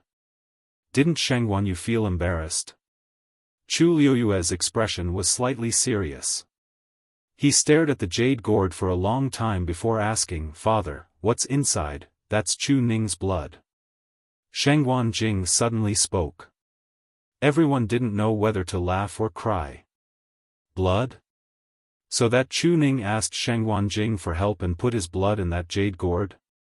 That's too old-fashioned. What's the point? Oh my God, even if he doesn't have anything to give, he shouldn't be so poor, right? Giving his own blood? What is this? That's right. Even if he borrowed a gift, it would be better than this, right? If I were Shengguanyu, I really wouldn't be able to accept this thing. Sounds of discussion gradually rose in the main hall. Chu Ning's hand tightened. This was indeed the best gift that he could give Su Yang. Shengguan Jing glanced around and suddenly laughed. I didn't know when the god's blood of the indestructible divine body became so worthless. As soon as he finished speaking, the hall suddenly became dead silent. Some people still had disdainful smiles on their faces, but their eyes were filled with shock. It looked very strange and funny. There were also people who quickly looked at Chu Ning. Indestructible divine body? Chu Ning has the indestructible divine body? That's one of the rarest divine bodies in the world. He's only a stage 4 warrior, how could? No, that's not right. Rumor has it that when he came to the Yuntian Tower half a month ago, he was only a stage 1 warrior. In such a short period of time, he actually broke through 3 stages in a row. The indestructible divine body has an extremely strong vitality. As long as there's a breath left, it can quickly recover and have a higher combat power. Chu Ning refined the god's blood and merged it into the jade gourd. Wear it and you can contact him at any time. If you encounter any trouble, just call him directly. If it's really dangerous, break the jade gourd, and the god's blood will help you recover. Although it could only be used once, it was equivalent to having half an extra life. Chu Ning's current realm is not high, and the power of the god's blood is also relatively thin. During this period of time, in order to refine this drop of blood, he suffered a lot. Chu Ning quickly shook his head. No, Senior Shengguan is exaggerating. Daddy doesn't have anything to give you. I just hope that you, will be safe. Chu Liuyue's nose twitched, but his lips bloomed into a smile. Thank you, Daddy. He didn't have any rare treasures, only love and passion. He didn't hesitate to give it to her. She was so lucky. Daddy, your gift is no worse than anyone else's. Everyone was silent. Needless to say, the indestructible divine body's god's blood. They didn't even think about it. Shengguanyu directly had it. Who didn't want to have half an extra life? Even a seemingly lowly existence like Chu Ning could actually give away such a heaven-defying treasure. What kind of luck did Shengguanyu have? At this moment, an announcement came from outside. The Crimson Gold Sky Phoenix Clan's clan leader, Yi Zhao, has arrived. Everyone turned around in shock. Yi Zhao? The Crimson Gold Sky Phoenix Clan's clan leader? Why is he here? Under everyone's gaze, a tall and sturdy figure appeared outside the door. The moment he appeared, a powerful and vast aura was emitted from his body. It was so oppressive that everyone couldn't breathe. Everyone subconsciously held their breaths. Yi Zhao, to them, he was also a legendary figure. Someone muttered in a low voice. Yi Zhao actually came. Is he here to cause trouble for Shengguanyu? Digression, continue at 6 p.m. Mobile users, please browse for a better reading experience from Love Network. Chapter 1809. I've long heard that Shengguanyu contracted a crimson gold sky phoenix and was invited to Phoenix God Mountain some time ago. Later on, I don't know how he came out. Yi Zhao appearing now, could it really be because of that matter? It's most likely. The Crimson Gold Sky Phoenix clan is so noble and arrogant. Yi Zhao has never interacted with the human race. Today, he's here personally, so it's definitely not simple. If the Crimson Gold Sky Phoenix clan really wants to make a move on Shengguanyu, the Yuntian Tower won't be able to stop them, right? Not to mention the Yuntian Tower, none of the families present could be compared to the ancient Divine Beast clan's combat power. Many people in the hall stood up at the same time. Clan leader Yi Zhao, nice to meet you. We've heard a lot about you. I didn't expect to meet you today. Clan leader Yi Zhao. Many of the people who still had some pride on their faces just now changed into eager and courteous smiles one after another. It was not difficult to hear the flattery in their words. Even though doing this would make him change too quickly and it would seem a little awkward, but who wasn't like this? Please. The person in front of them was the clan leader of the Crimson Gold Sky Phoenix clan. He was the world's top expert who could reject a venerable god expert without hesitation. Who here could be compared to him? Usually, many people wanted to establish a relationship with the Crimson Gold Sky Phoenix clan, but unfortunately, they didn't have the connections. Now, Yi Zhao was in front of them. How could they not seize the opportunity? This was a world where the strong preyed on the weak. Everyone had a strong desire to be strong. If they could establish a relationship with Yi Zhao, so what if others said that they were flattering, solicitous, and trying to curry favor with him? However, Yi Zhao completely ignored these people's greetings. His expression was cold and solemn as he strode forward. His pace was very hurried, and cold wind was wrapped around him as he walked. Wherever he passed, his aura crushed. Many people felt a little embarrassed when they were ignored. But this kind of embarrassment was quickly dispelled by themselves. Wasn't Yi Zhao always like this? If he could greet anyone with a smile, that would be a miracle. This person is indeed the same as the rumors say, cold-faced and cold-hearted. Not only that. I heard that he's super strong and ruthless. All these years, the Crimson Gold Sky Phoenix clan is almost his sole say. Not to mention us, even their own clan members don't dare to disobey him. Do you guys smell it? That murderous and cold aura on his body. He hadn't even made a move yet, but the overflowing pressure was already so terrifying. If he really wants to make a move, I'm afraid no one here. Sky Phoenix Sky Phoenix Crimson clan is Yi Zhao use it. Yi Zhao, Yi's clan. Under the gazes of everyone, Zhao walked into the hall. Rong Xiu stood up first with a smile on his lips. Clan leader Yi Zhao, long time no see. How have you been? Everyone was stunned. Rong Xiu actually knows Yi Zhao. And judging from his tone, it seems like they have a good relationship. Could it be that he's pretending? Rong Xiu was powerful and famous in the Yuntian Tower, but they had never heard of him having any contact with the Crimson Gold Sky Phoenix clan. Just as everyone was guessing, Yi Zhao nodded and said indifferently, "That's right. Everything is as usual." Many people looked at each other secretly. Does he really know Yi Zhao Yu? Yi Zhao turned and looked at Chu Luyue. Shangguan Yu. His voice was low and cold. Everyone's hearts were in their mouths. It's coming. It's about to start. This time, even if the Yuntian Tower and Lingshao College joined forces, they wouldn't be able to protect her. Congratulations to the two of you on your wedding. I received the news a little late, so I came a little late. Am I late? Yi Zhao asked. Almost everyone's expression froze at this moment. What did Yi Zhao say? Not only did he not reprimand Shangguan Yu, he even congratulated them on their wedding. The air in the hall seemed to have stopped flowing. All the noise suddenly disappeared, leaving only a suffocating silence. Chu Luyue stood up, and her eyes curved. How can this be? You came at the right time. Why didn't I hear that you were coming? We didn't make any preparations. Sorry for the delay.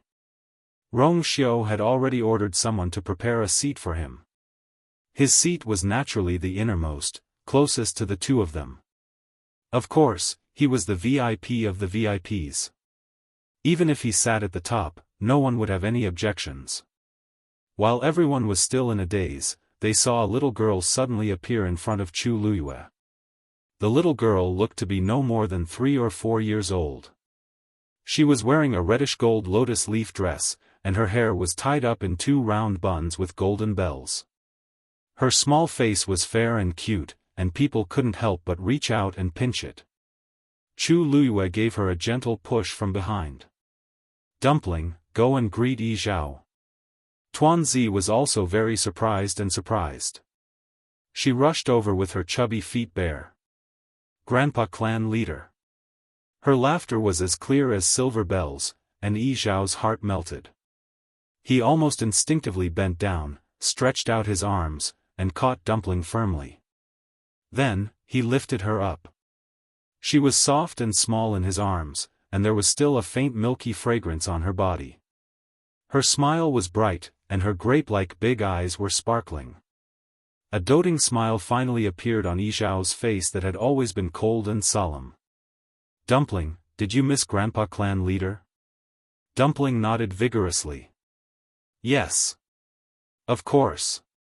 Why didn't Grandpa clan leader say that he was coming?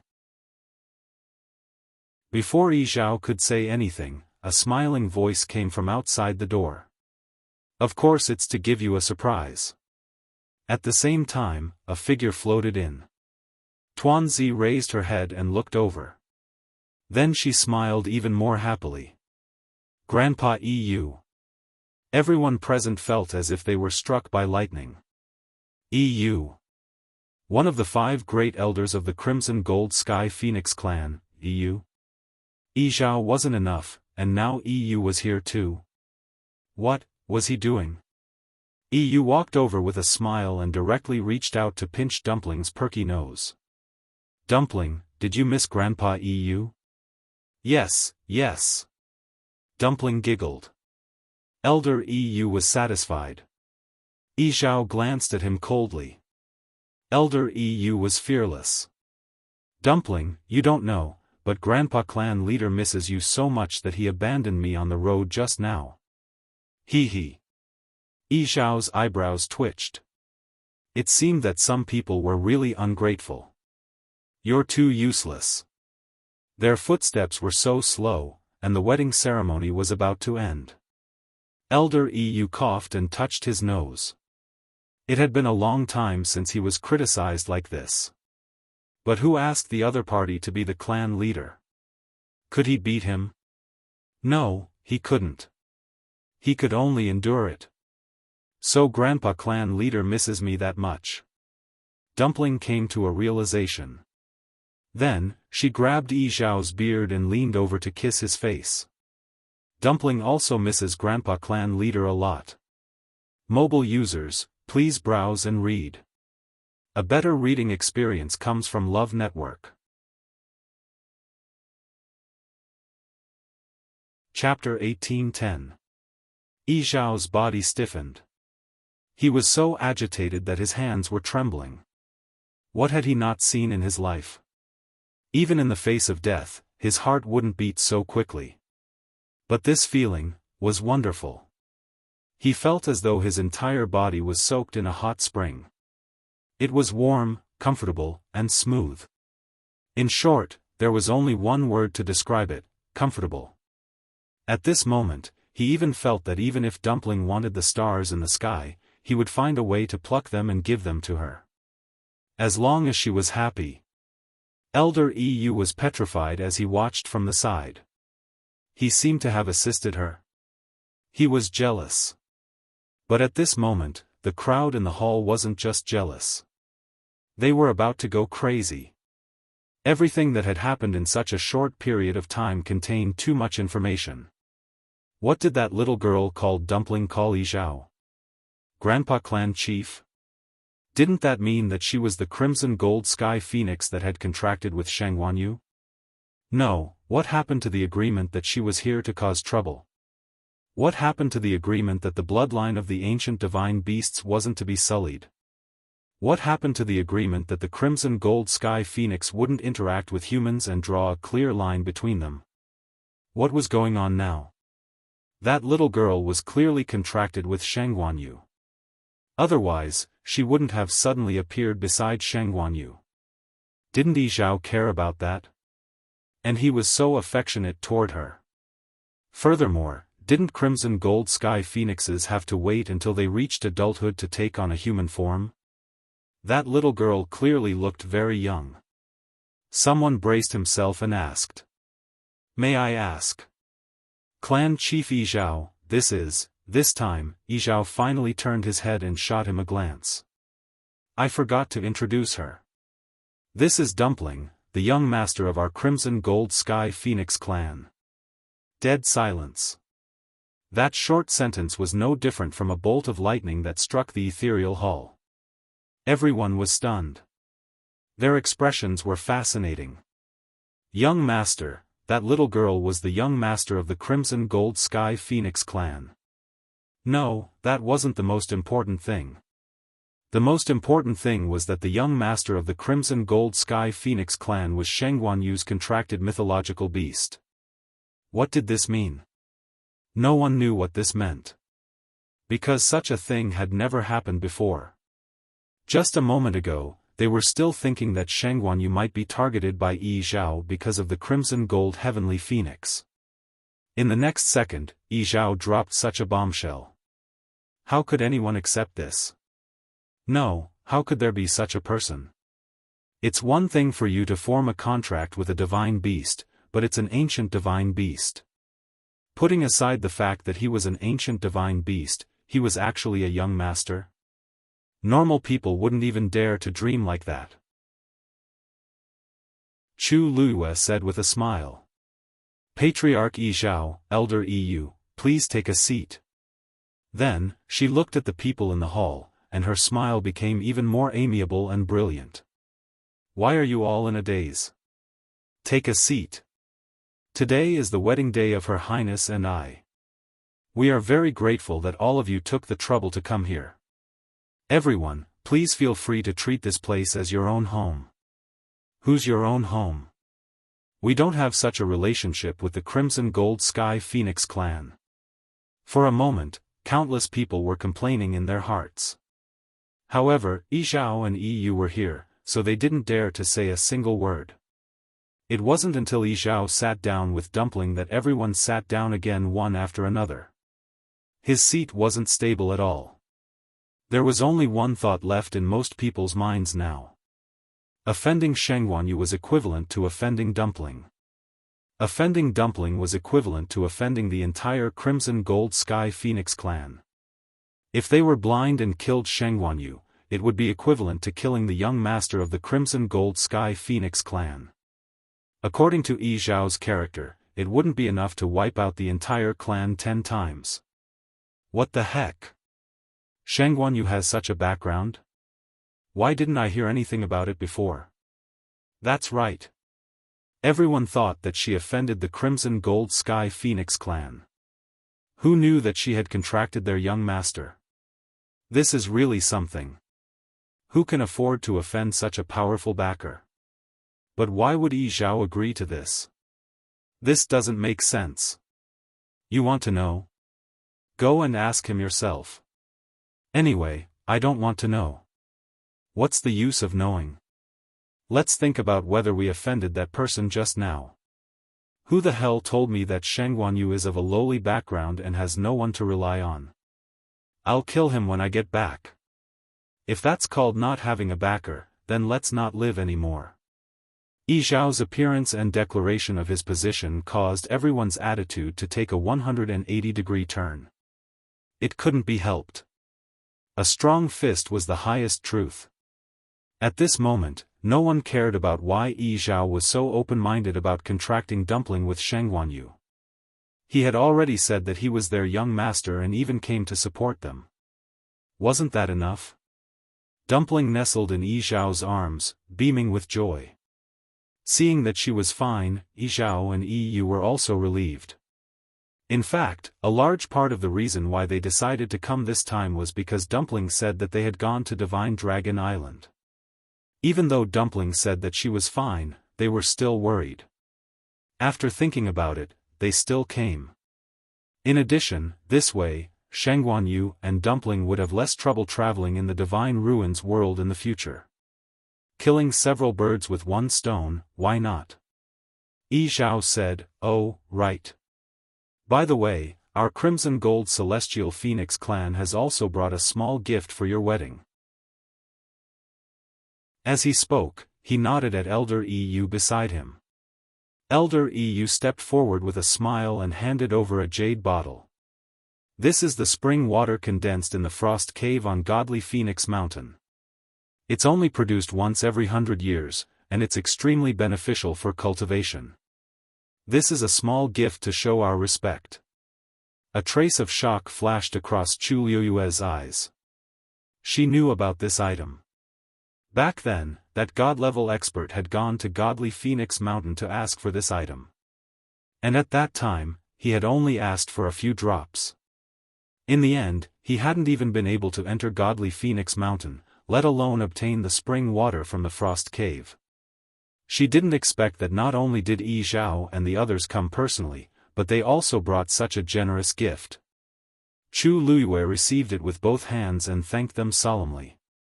Everyone in the main hall revealed looks of envy. Some people were so lucky that they couldn't understand it. After today's event, even if they wanted to do anything in the future, they would have to think twice. Suddenly, another low and heroic laughter sounded out from afar. Ha ha ha. It's so lively here. Is this old man late? Mobile users, please browse for a better reading experience from Love Network. Chapter 1811. Someone else is coming. When everyone heard this voice, they all looked outside the door. Why does this wedding ceremony seem to be getting more and more lively? It's already so late. Who could it be? I don't know. In the world of divine ruins, basically everyone who has dealings with the Yuntian Tower is here, right? Many people were filled with guesses. Soon, that figure came from the horizon and appeared in front of the main hall. His speed was so fast that the person in charge of passing on the message outside didn't even have time to make a sound. The main hall fell silent. Everyone's gaze fell on the person who came. It was a man who looked to be in his 40s. He was tall and sturdy, and his face was angular. At this moment, he was walking inside with a warm smile on his face. Who is this? I don't know, but looking at his imposing manner, he doesn't seem to be an ordinary person. When did such a person appear in the world of divine ruins? Yi Zhao sat up straight and stared at the person who came. Rong Xiu and Chu Luyue stood up at the same time. Rong Xiu smiled. Senior Mao Zhen, you're finally here. When the name Mao Zhen was shouted out, everyone was stunned. After a moment, someone seemed to have thought of something and suddenly gasped. Mao Zhen. Could it be? Mao Zhen laughed. You also know that there have been too many things happening on the Divine Dragon Island recently, so I'm a little late.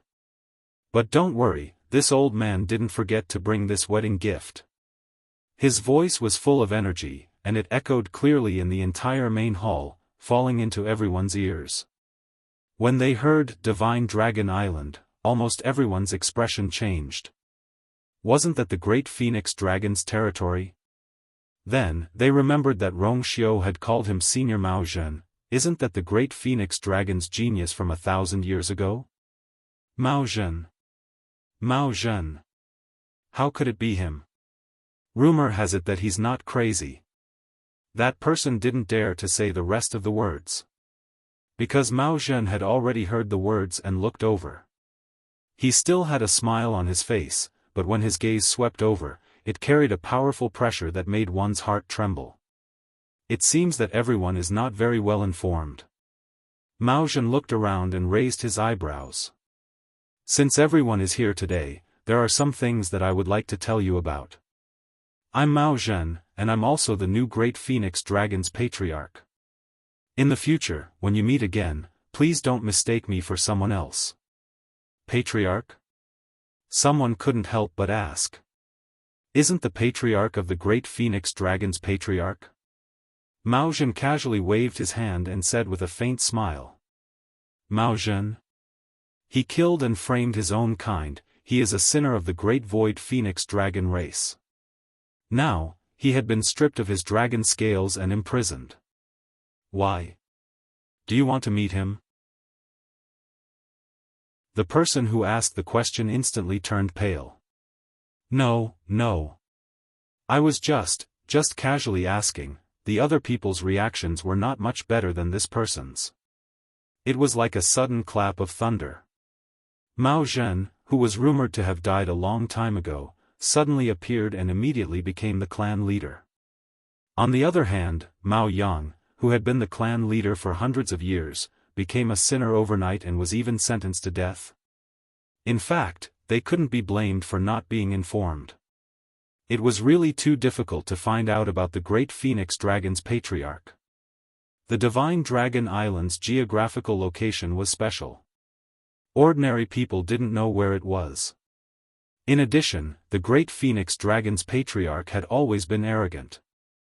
Without some means, the human race wouldn't know anything. Most importantly, Mao Zhen was indeed busy cleaning up the patriarch's patriarch and deliberately blocked the news. Outsiders had no way of knowing. However, since he had shown up today, he naturally had to make things clear. As he spoke, he retracted his gaze and waved his sleeve. A purple gold flowing light flew out. Rong Xiu raised his hand. The purple gold flowing light landed in his palm and turned into a palm-sized dragon scale. However, these dragon scales were different from ordinary dragon scales. There was a totem drawn on the surface of the scales with bright lines. Rong Xiu's eyes flickered. Chu Luiyue also sensed the astonishing aura on the dragon scale and couldn't help but widen her eyes slightly. Senior Mao Zhen, this is... this old man didn't think of what to give you previously. After all, there are many treasures in the Yuntian Tower. After thinking about it, this old man decided to give this red heart dragon scale to you. In the future, with this item, you will be my Divine Dragon Island's distinguished guests. You can come and go as you wish. If there is any danger, use this dragon scale as a signal. My Great Phoenix Dragon's patriarch will spare no effort to help. At this point, he paused and looked at Chu Luiyue with admiration. This girl is really very beautiful. Rong Xiu, you are very lucky. Rong Xiu's smile deepened. The corners of his eyes and brows seemed to relax a little. Yes. It was indeed his greatest fortune to be able to marry her. Mao Zhen's deep and powerful voice knocked heavily on everyone's heart. Some people were already in a daze. This is... Even the Great Phoenix Dragon's patriarch came to support Shangguanyu. When did they know each other? They seemed to be very close. If not for their strong friendship, why would Mao Zhen have such an attitude? Not only did he come to congratulate them personally, but he also gave them the Red Heart Dragon scale. Thank you, Senior Mao Zhen. Please take a seat. Chu Luiyue said with a smile. Mao Zhen's seat was arranged long ago. When he sat down, he happened to sit right across from Yi Zhao. The two patriarchs of the primordial divine beasts looked at each other. In an instant, there seemed to be sparks flying everywhere. At this moment, everyone in the hall clearly felt that the air seemed to have frozen. Who didn't know that the relationship between the Great Phoenix Dragon and the Red Gold Heavenly Phoenix had always been rather subtle? The two sides never casually stepped into each other's territory. There was a clear boundary between them. However, they had always been competing with each other in the open and in the dark. Now that Yi Zhao and Mao Zhen met each other, there was a sense of tension. These two wouldn't fight on the spot, right? Just as everyone's hearts were filled with worry, Mao Zhen was the first to laugh. Brother Yi Zhao, how have you been? His laugh broke the deadlock. Yi Zhao's face was expressionless as usual. I haven't congratulated Brother Mao Zhen on clearing your grievances and returning to the peak. Mao Zhen glanced at Tuan Zi and sighed with emotion. With Dumpling, Brother Yi Zhao is really enviable. These words made Yi Zhao very happy. It was useless to praise him, but as long as he praised Dumpling, his attitude would be much gentler. Not at all. I have to thank Brother Mao Zhen for taking care of her previously. Mao Zhen laughed. How was it me taking care of her? Dumpling has always been with her, you. She has always been taking care of Dumpling. Hearing this, Yizhao's eyes were a little moved. He looked at Chu Luyue and nodded gently. Thank you. Chu Luyue hurriedly refused and smiled. You're too polite. I promised you to take good care of Dumpling. This is what I should do. The atmosphere on their side gradually became harmonious, leaving only the people in the hall with confused expressions. Why are they still reminiscing about the past? Mobile users, please browse and read. A better reading experience comes from the Love Network. Chapter 18:12. This scene was too stimulating. Before they could even enter the Divine Phoenix Mountain, Shanghai Yu had already contracted the young master of the Crimson Gold Sky Phoenix clan. Before they even knew that the clan leader of the Divine Dragon Island had changed, Shanghai Yu was already chatting happily with the new clan leader. What was even stranger was that these two clans could actually sit in the same room and chat so peacefully. Anyone with a discerning eye could see that they were giving face to Rongxiu and Shanghai Yu. First, Yizhao came, which was already unbearable. Now, Maozhen came too. This was simply too much. No backing. No background. Then what the F***ck is going on? Some people were already going crazy. I was just mocking Shanghai Yu. She must have heard everything. Regret. Really regret. Many people in the hall had ugly expressions on their faces. They were restless in their seats and wanted nothing more than to run away. This place. Staying for even a second longer was torture. Chu Luyue calmly raised her wine cup, which was filled with the tea that Rongxiu had just changed. Her thick and long eyelashes drooped slightly, hiding the surging waves in her eyes. Actually, how could there be so many rumors spreading? How could there be so many emotions being stirred up? It was simply because they themselves thought that way. These people from the aristocratic clans had been in their positions for a long time. All they could see was the small piece of land in front of them. And their views were often prejudiced. Just because she was born outside the Divine Ruins world, they looked down on her. No matter how outstanding she was, it still couldn't offset the obsession in the depths of their hearts. At this time, persuasion was useless. The most effective way was to give them a few slaps to wake them up. That's right. She indeed didn't have her own power in the Divine Ruins world. But this didn't mean that she was easy to bully. Whether it was the Yuntian Tower, Lingshao College, or the two ancient Divine Beast clans, they would all become her backing. From today onwards, she would let these people understand that she was not someone who would be bullied and humiliated. The banquet continued. However, for many of the people present, they had already lost their appetite. He had come here today to watch a joke, but who knew that his face would be slapped swollen in the end?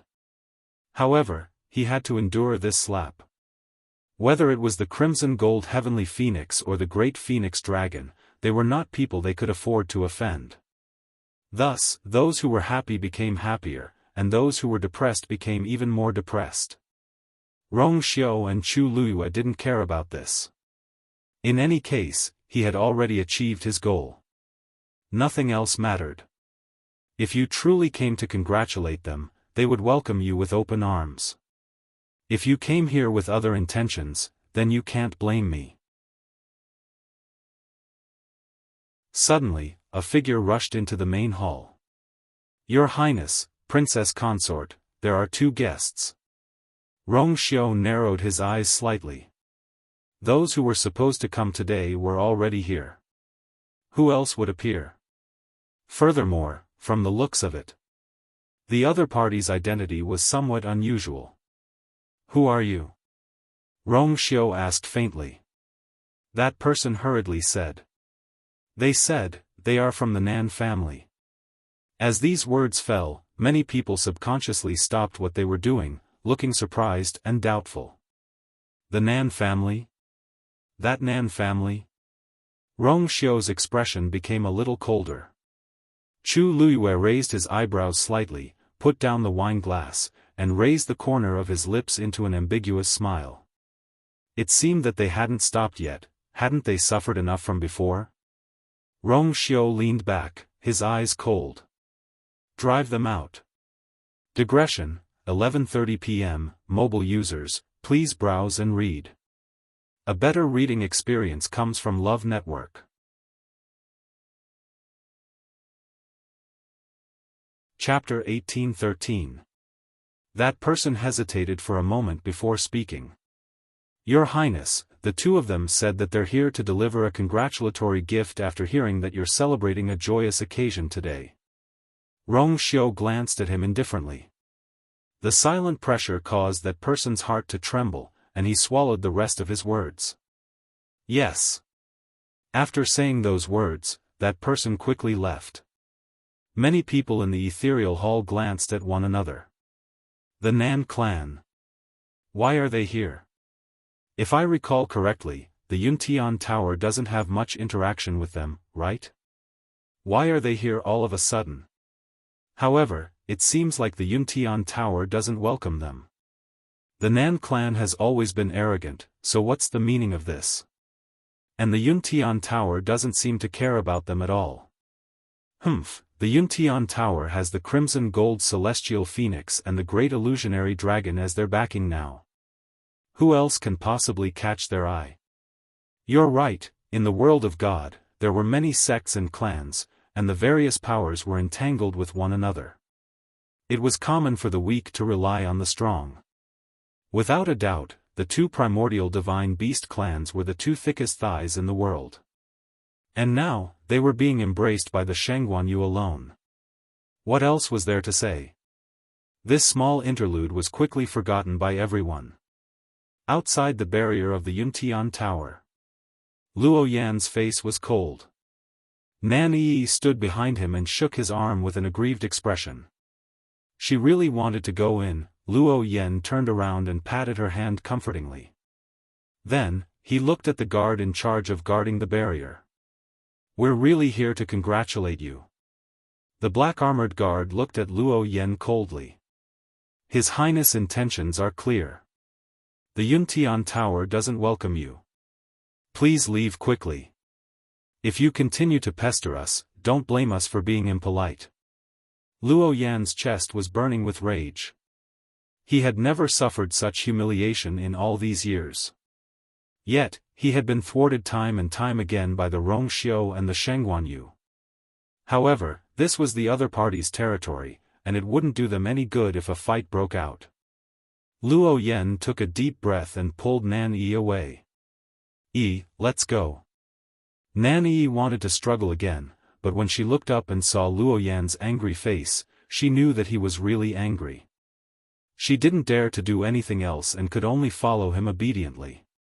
The two figures quickly disappeared. About an hour later, Luo Yan brought Nan Yi to a mountain peak. The forest on the mountain was lush. The sun was shining brightly, casting mottled shadows in the forest. There seemed to be the sound of a stream flowing in his ears. Everything was calm and peaceful. However, Nan Yi's mood wasn't soothed by this scenery.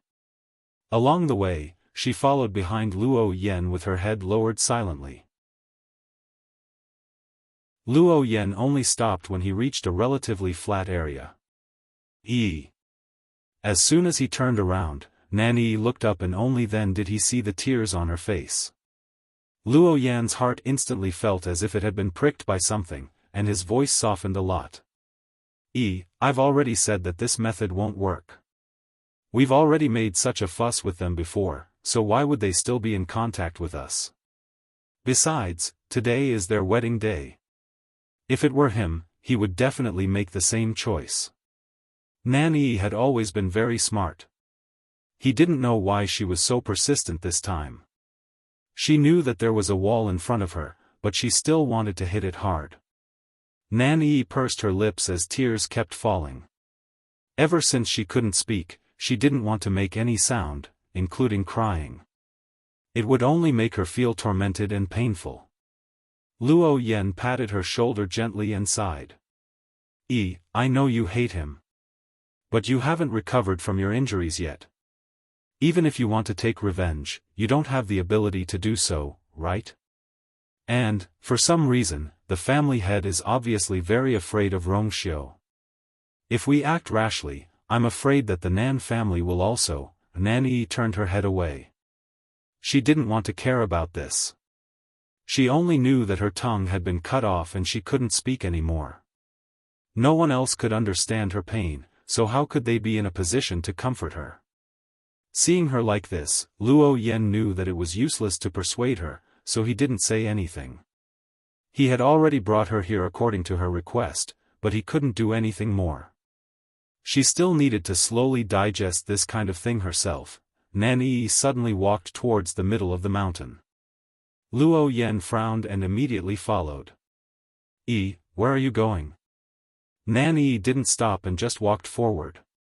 Luo Yan wanted to stop her, but seeing that she still seemed to be angry, he knew that the only thing he could do now was to go along with her, so he could only follow her. The two of them walked forward in silence. About a quarter of an hour later, a black shadow suddenly flew past. A dangerous and cold aura was approaching rapidly. Luo Yan knew that something was wrong and immediately pulled Nan Yi back. Step back. But it was already too late. The black shadow approached quickly and turned into a black fog that swallowed Nan Yi. Luo Yan was shocked and immediately mobilized the force in his body to take action. However, at this moment, he was shocked to discover that his body seemed to be fixed by something and he couldn't move. Then, the black fog quickly spread over and strangled Luo Yan's neck. It was like a venomous snake slowly crawling around his neck, cold and sinister. Luo Yan desperately mobilized the force in his body, but he was still helpless. One had to know that he was a venerable god expert, and ordinary cultivators were no match for him. Even if a venerable god of the same level fought against him, it was impossible for him to be crushed like this. Just as countless thoughts flashed through Luo Yan's mind, the black fog had already started to spread around him and swallow him bit by bit. Perhaps because he was much stronger than Nan Yi, the speed at which the black fog swallowed him was obviously much slower. But this couldn't go on. If he couldn't think of a way to escape, he was afraid that, boom!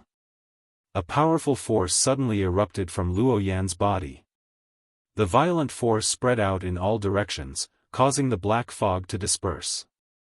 Luo Yan was finally able to catch his breath. He immediately turned around and fled without hesitation. He used the fastest speed in his life. However, the black fog wasn't slow either. Before he could run far, Luo Yan felt a strong force pulling his ankle. He looked down, and his heart skipped a beat. The black fog had already wrapped around him again. This time, the power contained in the black fog seemed to have become stronger, causing Luo Yan's speed to become slower and slower. A strong sense of fear struck him. Luo Yan suddenly turned around. The black fog was like a monster that opened its bloody mouth and swallowed him. A strange blood-colored totem suddenly flashed in front of his eyes. Then, Luo Yan's vision turned black and he lost consciousness. Mobile users, please browse for a better reading experience from Love Network.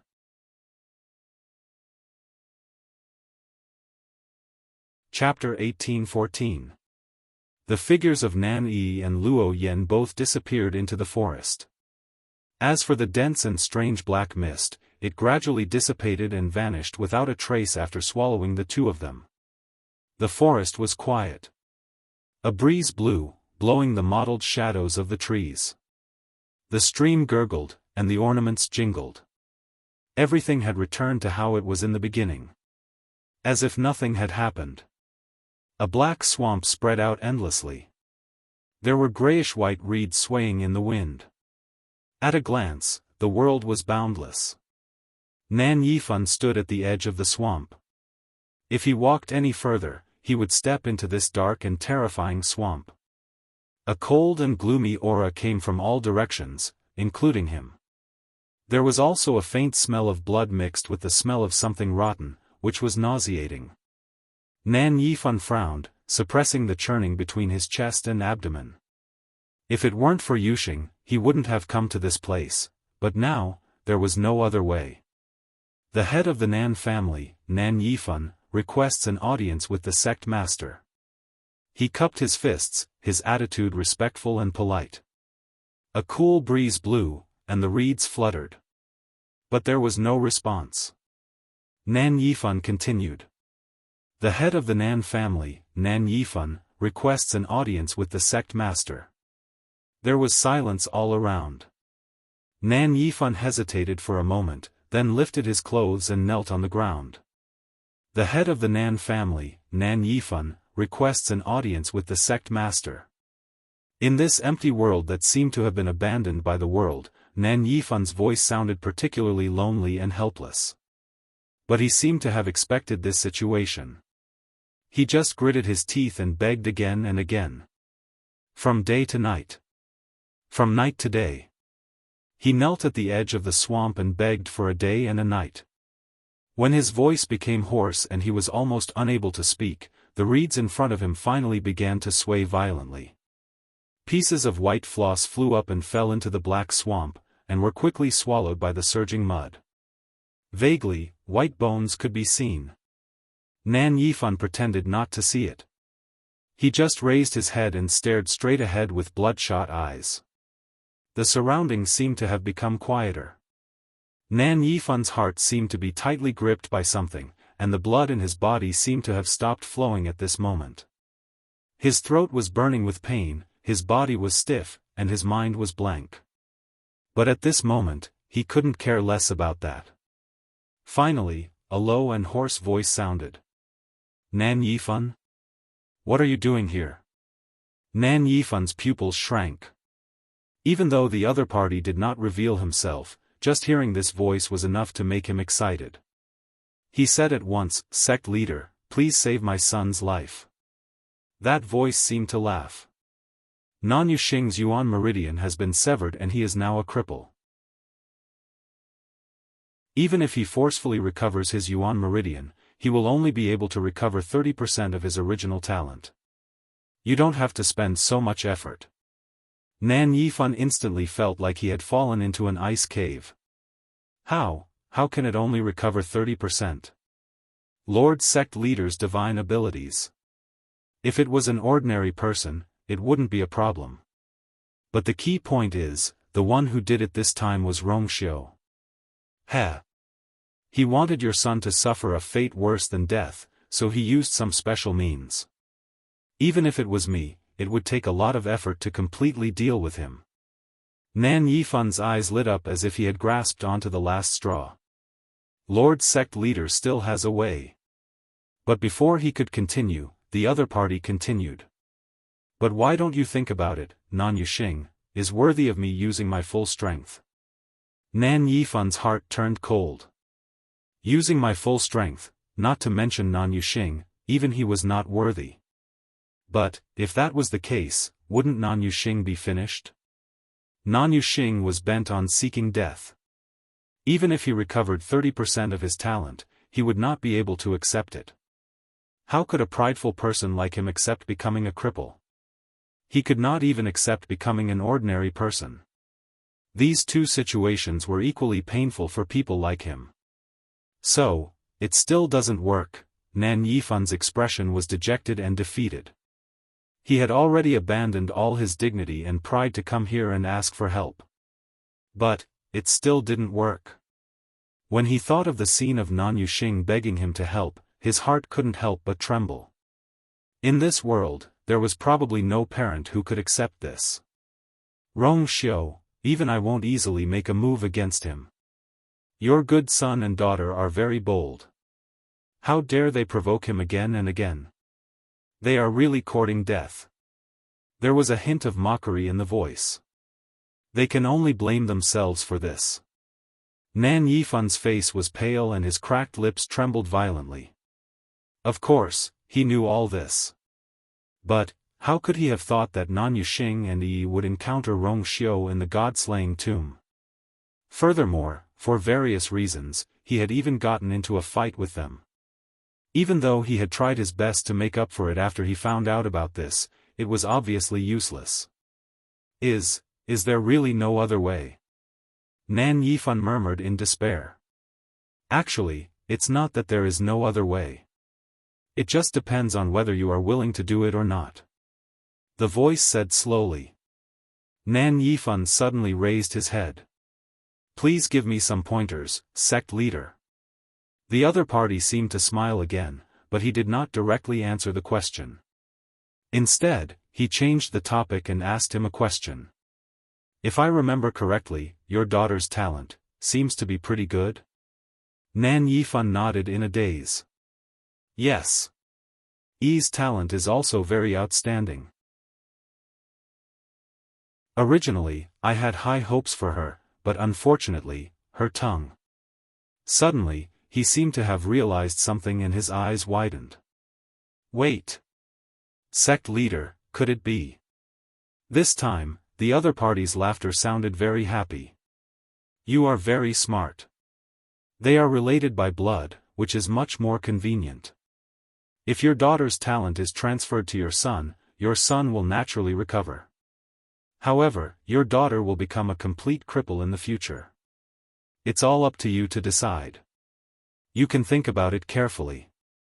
These few words were as light as a feather, but they pressed on Nan Yifan's chest like a heavy stone. One was Yuxing, and the other was Yi. Both were his flesh and blood. How could he choose? Nan Yifan knelt there with his hands on the ground. Because of the force, his fingers were pale. I don't have much patience. The voice urged lazily. Finally, Nan Yifan closed his eyes. Change. Yi, I have let you down. But your big brother really can't be crippled like this. Nan Yifan's heart was in pain, and he was almost numb. The voice suddenly laughed. Forget it, you don't have to do this here. You have invested more energy and hope in Nan Yuxing. If he can't make it, your position as the head of the family will fall into someone else's hands sooner or later. So, you have to save Nan Yuxing. The choice is so simple. What's so difficult for you? Mobile users, please browse for a better reading experience from Love Network.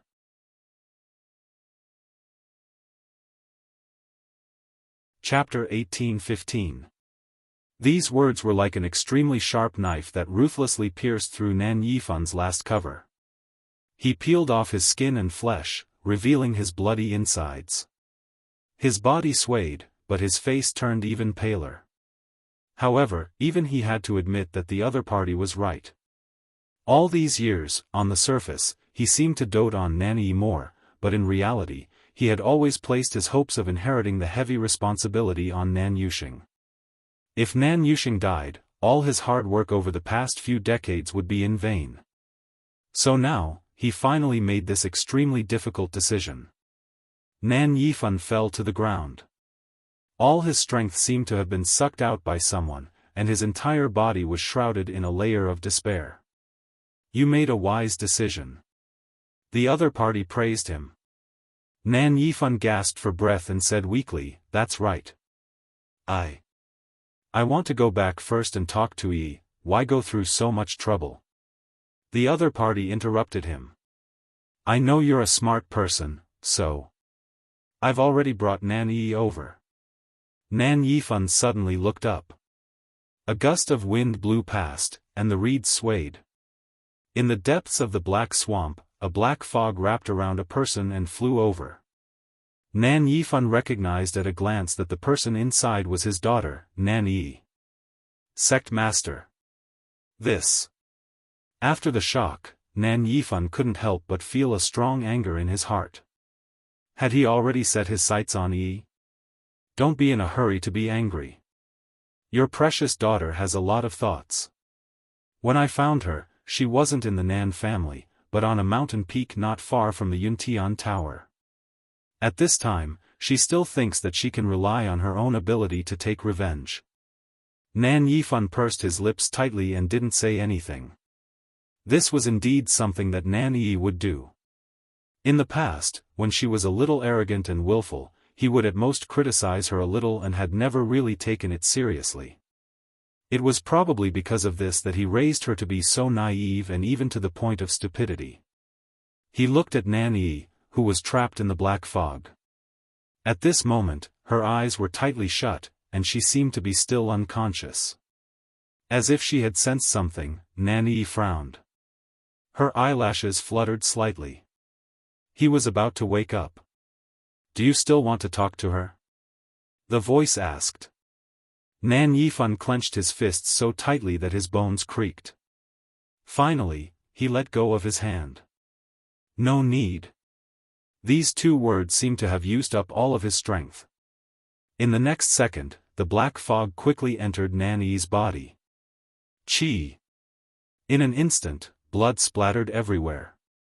Nan Yifan's vision turned black, and he fainted. Yuntian Tower. That small setback did not attract the attention of the crowd. The appearance of Yi Zhao and Mao Jin caused a huge change in the atmosphere in the ethereal hall. Most people became a little more reserved.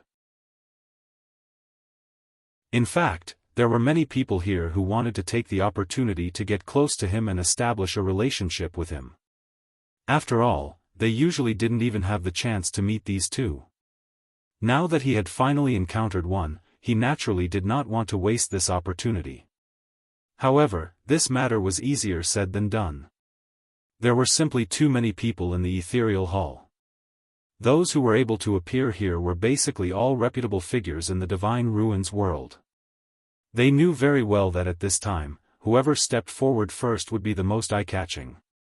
Besides, even if they were willing to go all out and say a few words in front of everyone, they would still be faced with a very serious problem. Yi Zhao and Mao Jin were sitting opposite each other. Who should they approach first and who should they approach later? Although the atmosphere between the two sides was very harmonious, everyone was smart. They didn't really think that the Great Phoenix Dragon and the Crimson Gold Celestial Phoenix would be as close as a family from now on. If they were to curry favor with one first, they would inevitably offend the other. Both sides were evenly matched, and they could not afford to offend either of them. As such, everyone fell into a dilemma. In the end, no one moved. Many people looked at Chu Luyue enviously. They wondered what kind of method she used to establish a good relationship with these two factions at the same time. In a slightly remote corner of the hall, Sun Yi and the others were sitting together. They were also invited to this banquet. Originally, Chu Luyue had planned to arrange for them to sit at the front.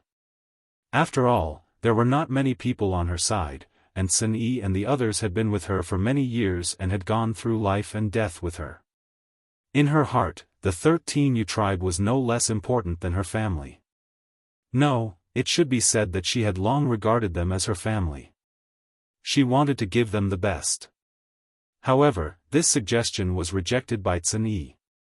Chu Luyue also asked for the reason, and Sun Yi only replied indifferently, "I don't like noise." Chu Luyue understood their personalities and knew that they did not like to be too eye-catching. If they stayed at the back, they would probably be more comfortable. After thinking for a moment, she agreed. "Sai, when will my dishes be ready?" Shifang stared at the various delicacies in front of him, but he had no appetite at all. He had a bitter look on his face. Wu Yao and Yu Jiu were eating very happily at the side and did not pay much attention to him. Little Hachi stopped eating after eating a little. Shifang was very touched. "Sister 8, you also think that my cooking is the best, right?" Little Hachi rested her chin on her hand and said lazily, "No. I'm on a diet." Shifang was speechless. Sun Yi's expression was as indifferent and distant as usual. He had never cared much about such trivial matters. 13 took a bite of the snack and couldn't help but lean closer. "Big brother, when do you plan to tell Master about that matter?" Mobile users, please browse and read. A better reading experience comes from Love Network.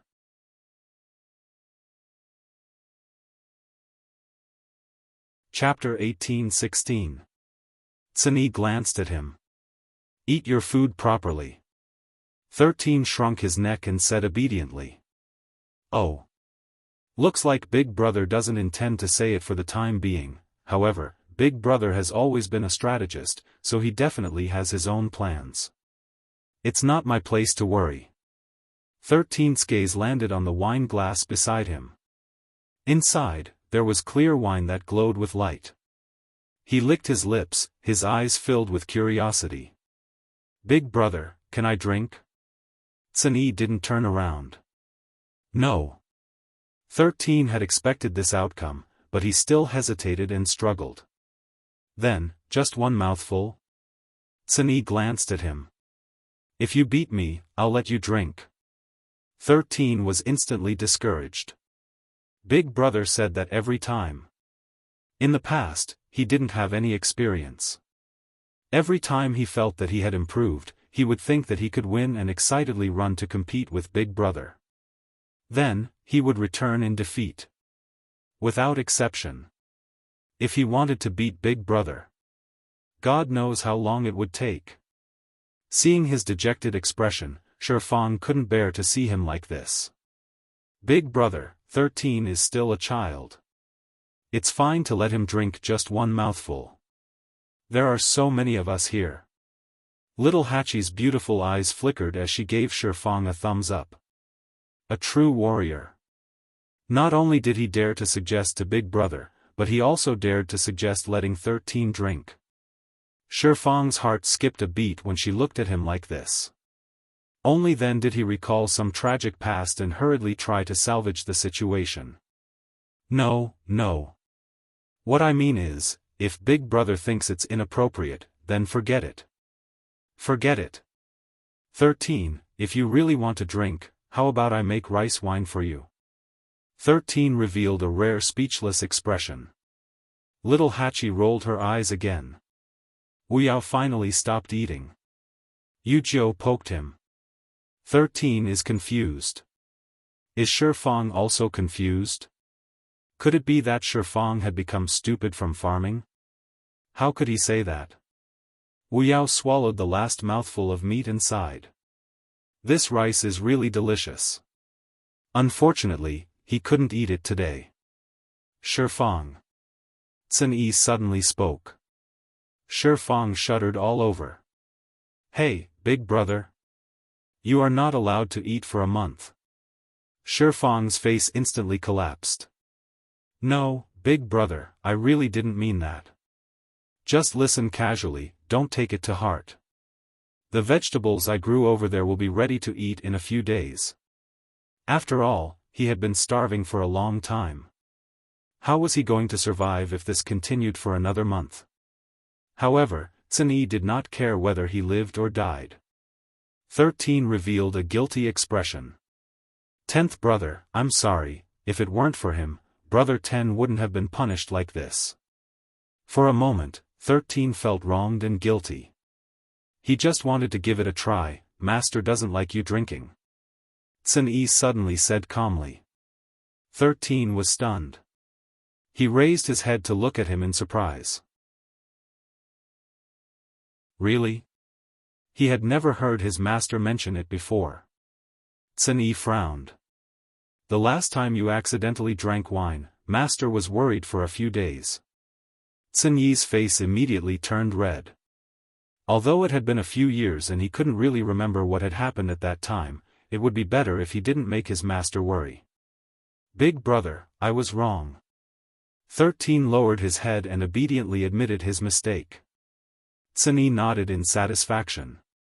This matter was finally over. The rest of them looked at each other. TSK, little 13 was too pitiful.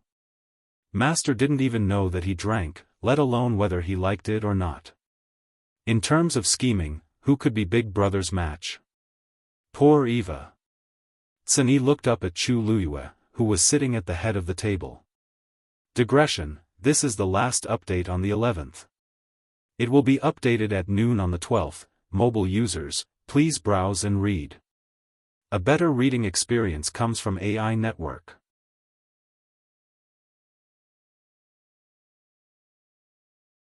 Chapter 1817.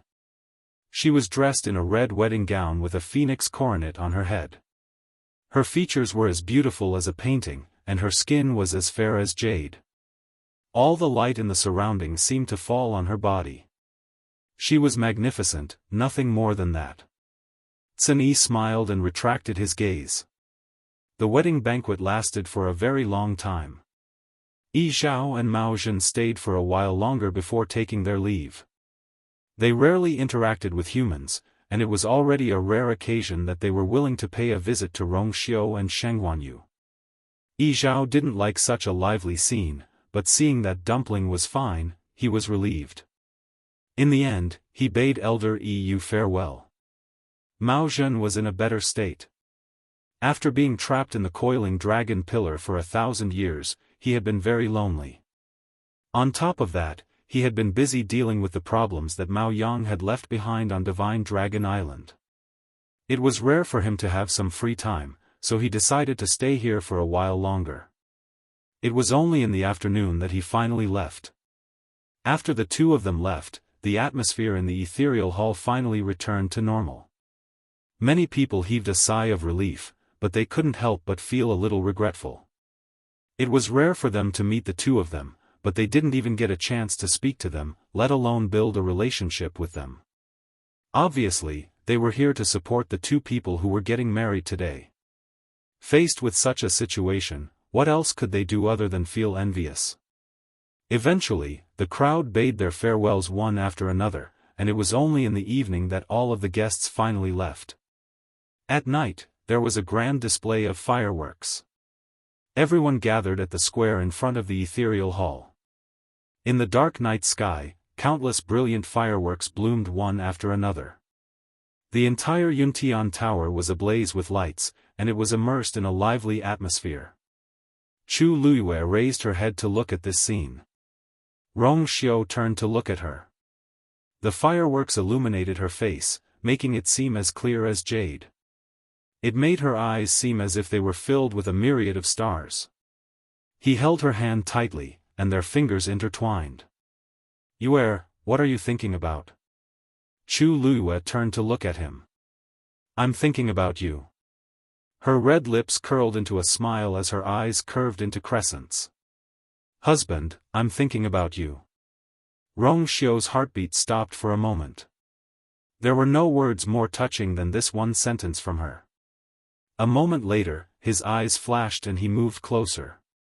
"What did you say?" Chu Luiyue raised her eyebrows but refused to say anything. She just looked at him with a smile. Rongxiu gently rubbed her hand with his slightly rough fingers and coaxed her. "You, say it again." This husband didn't hear it clearly. Chu Luiyue's smile deepened. He didn't hear her clearly and even said, "Husband?"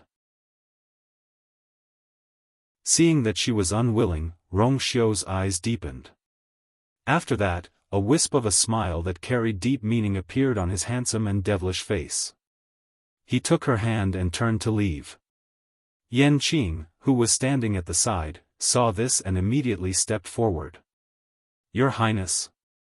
Rongxiu raised his eyebrows and said calmly, "I'm drunk, so I'm going back to rest." Chu Luiyue's face turned red. He didn't look drunk at all. Yes, Rongxiu had drunk a lot before, but just now he was talking to her with clear eyes. In the blink of an eye, he said that he was drunk. Who would believe that? Yanqing wanted to ask more, but Umo pulled him from behind. He looked back and saw Umo frantically winking at him. "What are you doing? Can't you tell?" Yanqing immediately came back to his senses. A rare trace of embarrassment appeared on his iceberg-like face. He had really forgotten about it. A woman's laughter suddenly came from the side. It turns out that Lord Yanqing also has times when his brain doesn't work. Yanqing looked back and saw that it was a woman in a colorful dress who spoke. He remembered that this woman was one of the princess's subordinates. Hearing the other party's ridicule, he didn't take it seriously and quickly withdrew his gaze. He returned to his iceberg face. Little Hachi snorted coldly in her heart. She simply walked forward and waved her hand in front of his eyes. "I'm talking to you." When she approached, a fragrant wind blew. Her jade-like arms swayed in front of his eyes, and the colorful strings and bells on her slender wrists jingled. Enchanting frowned and took half a step back. "Miss Little Hatchie, the mountain wind is cold at night. Remember to wear more clothes." Little Hatchie was angered to death by his words. Was he mocking her clothes? She had always dressed like this and looked beautiful. What's wrong with that? Ordinary men would have their eyes glued to her when they saw her like this. Not many of them would not be captivated by her. This Enchanting was different. Not only did he ignore her problem, but he also ignored her as a person. "I'm fine. You don't have to care." When Little Hatchie was angry, she was still very beautiful and enchanting. Even if she glared, she still looked somewhat seductive. So this gaze was not lethal to Enchanting at all. He nodded. "In that case, Enchanting will take his leave first. Little Hatchie, have fun." With that, he really turned and left. Little Hatchie was left alone in the wind, confused. "Sister 8, this is the first time a man has pulled a long face at you, right?" Fang came over and glanced at Enchanting from afar with eyes full of admiration. As expected of His Highness the Holy Sun's confidant. "You're clear-minded and have strong self-control." Sigh, Sister 8, bang. Lil 8 elbowed Fang's face with the back of his hand. Fang let out a muffled groan, almost dying here. "No one will treat you as a mute if you don't speak." Little Hatchie said this and floated away like a colorful cloud. Fang's eyes were sore and his nose hurt. He was hit until tears welled up in his eyes. "Sister 8, he was just saying that casually." Yu-Gi-Oh patted his shoulder sympathetically. "Fang, you should go back and farm. Eat more and talk less." "Oh, right, I forgot that you can't eat for a month." TSK. How pitiful. Tsuni walked over slowly. His green robe fluttered in the wind. "Go back and cultivate when you're done playing." "Yes." Rong Xiu brought Chu Luyue back to the sacrificial god temple.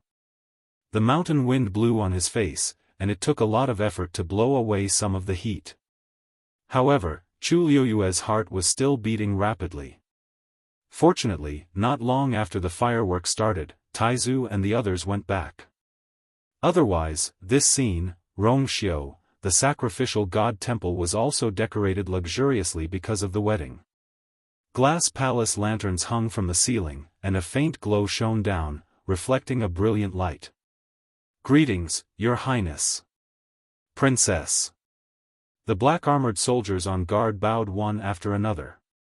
Chu Luyue swallowed the rest of his words and obediently followed Rong Xiu to the main hall of the sacrificial god temple.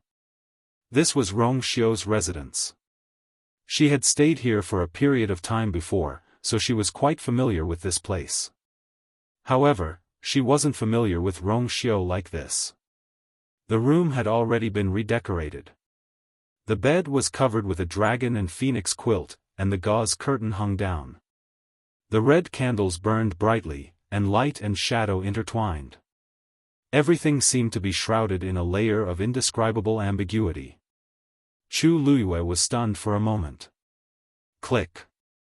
The door was locked. Mobile users, please browse and read. A better reading experience comes from the Love Network.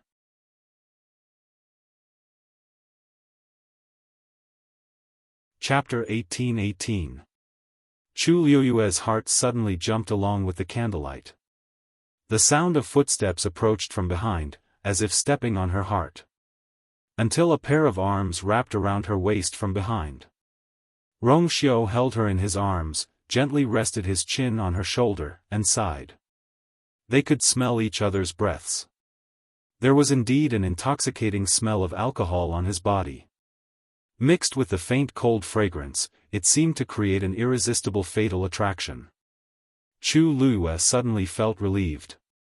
She reached out and overlapped Rong Xiu's hand. You, Rong Xiu's voice was deep and pleasant, and a little hoarse. You are mine. Gentle, firm, and domineering. Chu Liuyue's heart seemed to be filled with something. She smiled gently and said, yes. I am yours, and you are mine. They had each other, and they belonged to each other. I have waited for this day for a long time, Rong Xiu said in a low voice. He spoke very slowly, as if he was really drunk, but also as if he was thinking about something, filled with longing for something from a long time ago. Chu Liuyue's heart suddenly softened. You, say it again. Rong Xiu was almost whispering in her ear. Therefore, every syllable, every breath, fell clearly into her ears and her heart. His hot breath fell on her ears and neck, and it was slightly itchy. She couldn't help but laugh and shrink her neck. Husband? Husband? Anyway, from now on, there will be plenty of opportunities to say it. You. Rong Xiu suddenly bit her delicate earlobe. The tip of his tongue rolled gently, and it was boiling hot. Her voice suddenly stopped and turned into a soft murmur. Rong Xiu hugged her tighter, and his voice was hoarse. The vague syllables scattered sporadically. But today I really want to hear it. It was a sleepless night. Lingxiao College. It was already late at night, and a bright moon hung high in the sky. It flowed quietly like water. In the room, a person stood alone by the window. The moonlight elongated his shadow. I stood alone. His face was hidden behind the shadow of the carved window and could not be seen clearly. In the depths of his eyes, there was a thick coldness that could not be dissolved. Suddenly, the space behind him began to ripple. Then, a figure appeared in the room. It was Yi Wenzhua. Damn it! Yi Wenzhua could not help but curse as soon as he came out of the void. The indifference on Jun Jiuqing's face quickly faded.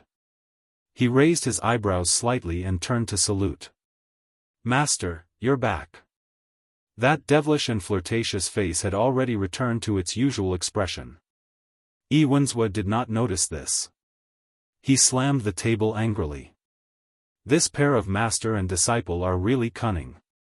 Earlier, when he noticed that Nan Su Huai had left, he secretly followed him. But not long after, Nan Su Huai seemed to have noticed his presence and used some tricks to shake him off. After that, he searched for a long time but could not find Nan Su Huai. In the end, he heard that Rong Xiu and Sheng Guanyu were getting married. As the master, Nan Su Huai personally went to congratulate them. What was more hateful was that the clan leaders of the Crimson Gold Celestial Phoenix and Great Phoenix Dragon were also there. From now on, the entire Divine Ruins world would know that they had these two great backers.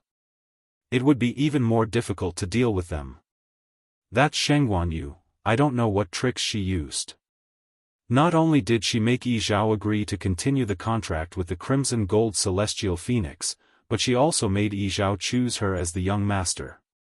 Yi Wenzhua knew very well that the Crimson Gold Celestial Phoenix had broken through from the Crimson Tail Phoenix, so the position of young master must have been added later.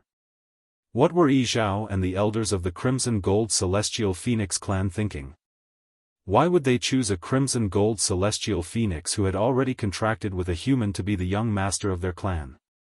Jun Jiuqing said indifferently. Her luck has always been good. Yi Wenzhua still could not accept this. With this relationship between Sheng Guanyu and Yi Zhao, it would be even more difficult for them to do anything in the future. Do you know that Nan Su Huai personally gave out 2 green jade tokens at their wedding? He even said that she's his only disciple. Yi Wenzhua gritted his teeth. He's obviously passing the position of dean to her. Jun Jiuqing was silent for a moment. In fact, they should have realized this earlier. Back then, Nan Su Huai did not hide his admiration and adoration for Chu Luyue. Now that she had returned, her talent and strength were even greater than before. Naturally, Nan Su Huai valued her even more. Not to mention, she now had several backers. Not to mention Iwenzwa, even the major families and clans of the Yuntian Tower would not dare to do anything to her in the future. The room fell into silence.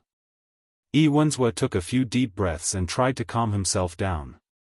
Then, he suddenly thought of something and looked up at Jun Jioqing. There was a hint of curiosity in his eyes. "You know that they're getting married today, right?" Jun Jioqing nodded and seemed to chuckle. The Yuntian Tower sent out invitations.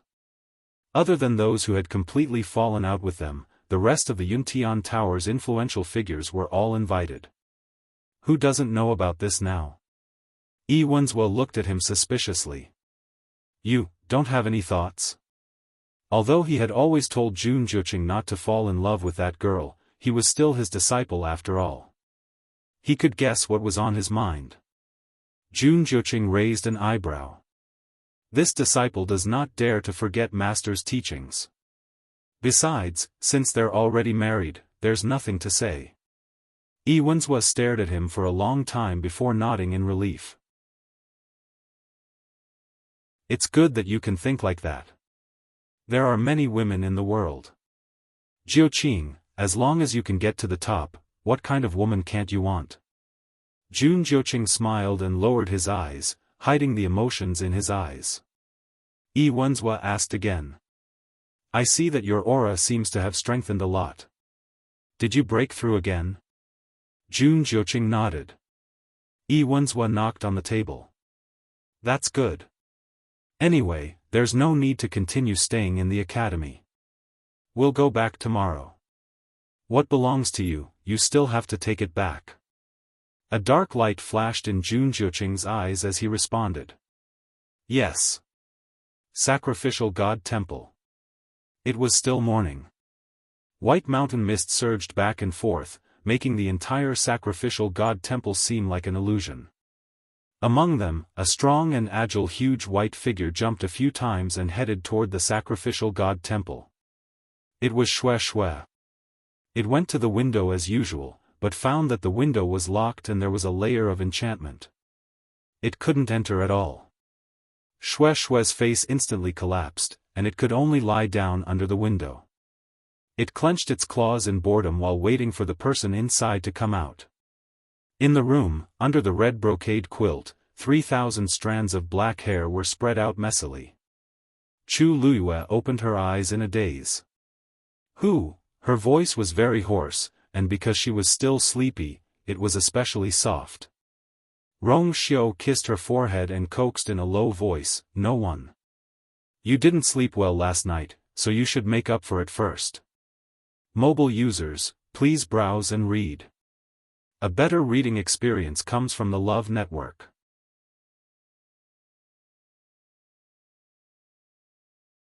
Chapter 1819. Chu Luiyue wanted to beat up the culprit, but her body was sore and weak. She mumbled a few words and quickly fell asleep again. After coaxing her to sleep, Rong Xiu got up. He was casually wearing a snow-white inner shirt. It was loose and revealed a large portion of his marble-like chest. He clearly hadn't slept the whole night, but he was very energetic. There was even a hint of exuberance in his noble eyes. Clearly, the saint was in a good mood. He took a step and quickly walked to the window. Sensing his arrival, Xue Xue immediately got up happily. Was he going to open the door? Was he going to let it in? Rong Xiu's cold voice sounded.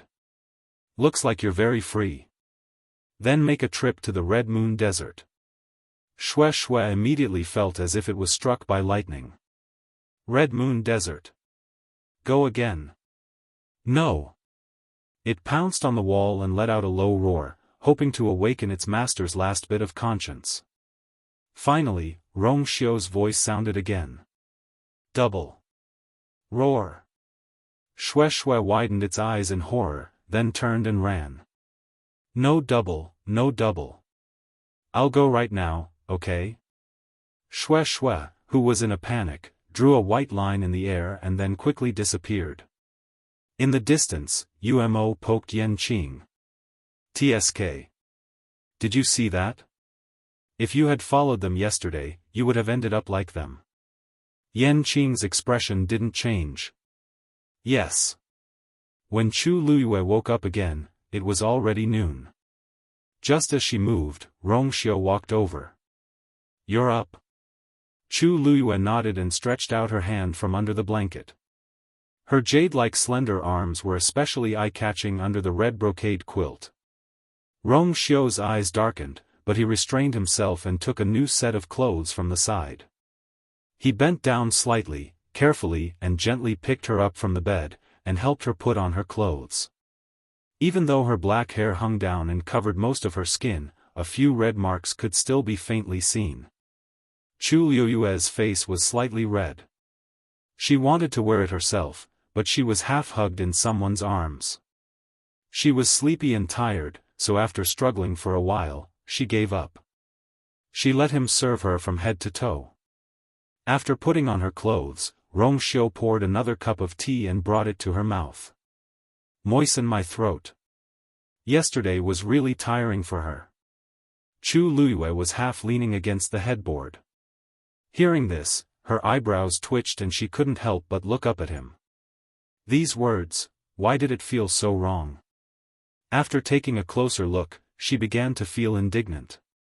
Why was Rongxiu so energetic when she was tormented half to death? Open your mouth. Rongxiu seemed to know what she was thinking. He raised his eyebrows and pushed the teacup forward. White steam rose in spirals, enshrouding his noble and unparalleled eyes. Chu Luiyue was really thirsty, so she took his hand and took small sips. The temperature of the tea was just right. It was warm and moistened her throat. Chu Luiyue instantly felt much better. Good girl. Rongxiu put the teacup back and asked. Do you still want to sleep? Chu Luiyue shook her head. She glanced outside. You've already slept until now. It was rare for her to feel embarrassed. Rongxiu smiled and comforted her. Don't worry, there's no one in Yuntian Tower who needs you to bow to early in the morning. From now on, you're the princess consort, and naturally the most honorable. Logically speaking, after the wedding, they were supposed to visit the clan leader together. However, the clan leader had been in a coma and hadn't woken up yet, so this process was naturally skipped.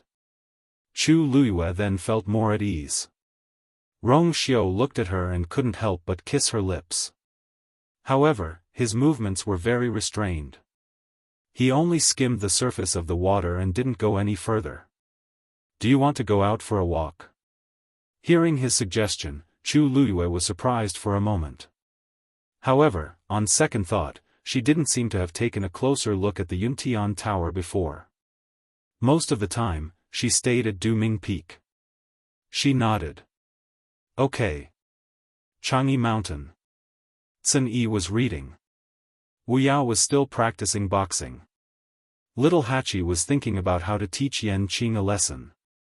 Yu Jiu was still practicing his sword. Shi Fang was watering the vegetable garden. 13 ran away early in the morning and was nowhere to be seen. Crack. A crisp cracking sound was heard. Yu Jiu looked at the wooden sword in his hand gloomily. This was already the second sword he had used in the past month. He looked at Sun Yi. Big brother, can I change to another sword? This wooden sword is too boring. Sun Yi didn't even raise his head. No. As he spoke, he waved his sleeve and something flew out. Chi. Yu Jiu hurriedly caught it.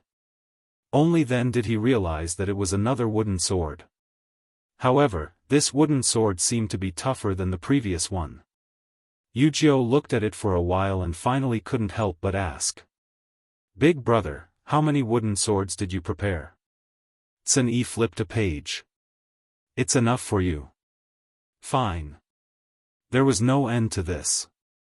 Yu Jiu resigned himself to fate and started again. Little Hachi suddenly stood up and hurriedly walked out. Shi Fang looked up and asked. Sister 8, where are you going? Little Hachi glanced at him. Shi Fang immediately felt a faint pain in his nose and hurriedly said, "Farewell, Sister 8. I wish Sister 8 a triumphant return." Little Hachi curled her lips into a smile and walked away seductively. After Wu Yao finished practicing, he wiped the sweat off his face. "Big brother, about what 13 asked yesterday. Have you already made a decision?" Sun Yi looked up. Wu Yao coughed. "What I mean is, it doesn't seem good to delay any longer." Sun Yi nodded and put away the book. "I'll go look for Master. You guys stay here." After saying that, he lifted his foot and walked outside. Digression, I think. I have a cold. I'll continue to update at 6 p.m. and 11:30 p.m. If I say I'll update more than 10 times, I'll definitely update more than 10 times. As for the bridal chamber, cough cough, after a few days of extra chapters, I'll take a break and study it again. A better reading experience comes from the Love Network.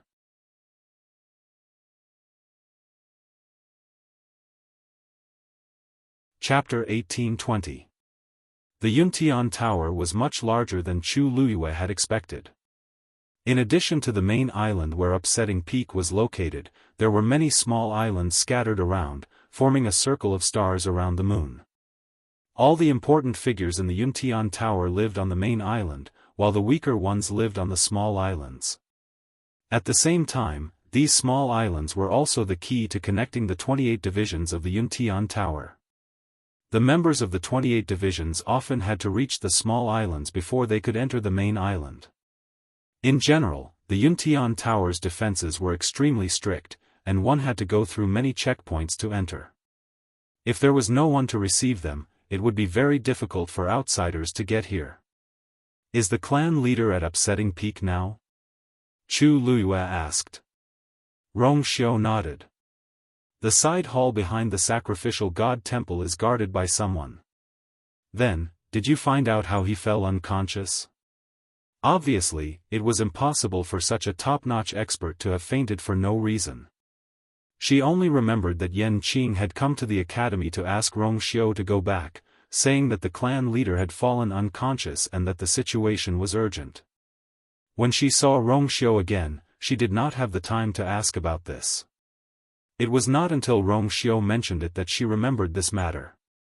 At that moment, Rong Xiu briefly told Chu Luyue the ins and outs of this matter, as well as the situation that day.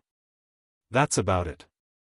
Although we know who did it, we have no way to solve it in such a short time." Chu Luyue was a little surprised. "So, the Black Demon Cave has been targeting you since a few years ago? Otherwise, they would not have put in so much effort to plant spies." Rong Xiu smiled as a tacit admission. "Does it have anything to do with me?" Chu Luyue asked tentatively. She knew that the Black Demon Cave had been targeting her all this time. As for the reason, it was naturally that zither score.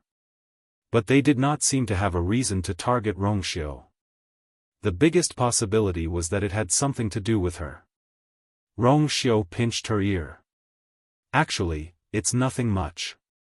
It's just that after you left, I personally paid a visit to the Black Demon Cave." Chu Luyue's eyelids twitched. That didn't sound like anything good. "Is this the reason why the Black Demon Cave has been in seclusion for the past few years?" Rong Xiu pondered for a while. "Half and half. At that time, I only seriously injured Mo Shiqian and took the lives of a few of his men, but nothing more. With their foundation, there was absolutely no need for them to go to such an extent. Now, it seemed that this was a choice they had made long ago." Chu Luyue's mouth twitched. "Seriously injuring their sect leader and killing several of their trusted subordinates. That was the Black Demon Cave." Compared to the other first-rate families, they were not inferior in any way. Rong Xiu spoke of such a shocking achievement in such a relaxed manner, and even disdained it. It was really, no wonder the people of the Black Demon Cave hated both of them now. This could be considered a deep hatred, and no one would easily let it go. But, a few years ago, I remember that you were only a exalted god at that time. How did you win? Chu Luiyue was even more puzzled about this point. To be precise, she never knew Rong Xiu's true strength. He seemed to be, always able to erupt with combat power that was higher than his own realm.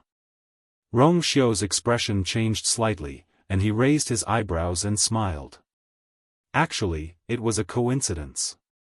When I went, they seemed to be busy preparing something. Whether it was Mo Shiqian or his subordinates, their strength was limited to a certain extent, and they couldn't fully exert it. So. He paused. You should have heard that the cultivation method they cultivate is very strange. Although it can quickly improve one's realm and strength, it often brings about a lot of problems. Chu Luiyue nodded in understanding. She had indeed heard about this long ago. It was also because of this that the Black Demon Cave had always been disliked by many families and clans in the world of divine ruins. They thought that their cultivation method was evil and went against the heavens. However, there were countless cultivators in this world who wanted to take shortcuts. So over the years, there had been a continuous stream of people joining the Black Demon Cave. This also caused their forces to always be very stable and difficult to be destroyed easily. In addition, in these years, the Black Demon Cave had taken the initiative to hide from the world, and everything was peaceful, so everyone gradually ignored them. But for Chu Luiyue, she always had to be vigilant. The Black Demon Cave wanted her Guqin score. They had done so in the past, and now, their desire was probably even stronger. According to Senior Ah Jing, his Guqin score had been divided into 3 parts, and now she had 2 of them. Only the last part was missing to complete it. Of course, the people of the Black Demon Cave would not give up. Do you know where they are now? Chu Luiyue asked. For some reason, she felt that Rong Xiu should know something. I can only roughly determine their location. As for their specific location, I really don't know. Rong Xiu spread his hands and smiled frankly. However, there is one person who is close to them. If he can personally go, it won't be difficult to find them. Who? Chu Luiyue was rather curious. Rong Xiu looked at her steadily. Senior Diwu. Senior Diwu was, of course, Diwu Zhangzi. Chu Luiyue was very surprised. She had thought of many possibilities, but this was the only one she had not expected. How could it be? Senior Diwu and the others have been trapped in the Red Moon Desert. Other than Debao, he and Senior Lan Shao can't even leave the Great Desolate Swamp. How could, and the reason why Debao could leave was because he had reconstructed his divine body. Rong Xiu paused for a moment and said, Senior Diwu is indeed related to the Black Demon Cave. Chu Luiyue was stunned for a while. She had indeed never heard them mention this before, Master. At this moment, a familiar voice sounded. Chu Luiyue turned around. Cini, why are you here? Cini cupped his hands and bowed to the 2 of them. Then, he said, this subordinate has something to report to you. Chu Luiyue was a little puzzled. At this time? What did Cini want to say to her? If it was something important, he would have said it earlier. If it wasn't important, he wouldn't have come to report it at all. Rong Xiu smiled. Then you guys chat first. I'll go see the chief. He had always been absolutely respectful to Chu Luiyue. Cini was her subordinate. Even if they were in the Yuntian Tower, he would not interfere with her matters. Chu Luiyue's heart warmed as she nodded. Rong Xiu moved and quickly left. Only Chu Luiyue and Cini were left here. Chu Luiyue went straight to the point. Cini, what happened? Cini's expression was calm as an extremely faint light flashed across his narrow and indifferent eyes. Master, Sanson sent a message back some time ago saying that he wants to invite you back to Peach Blossom Cove. Mobile users, please browse and read. A better reading experience comes from Love Network.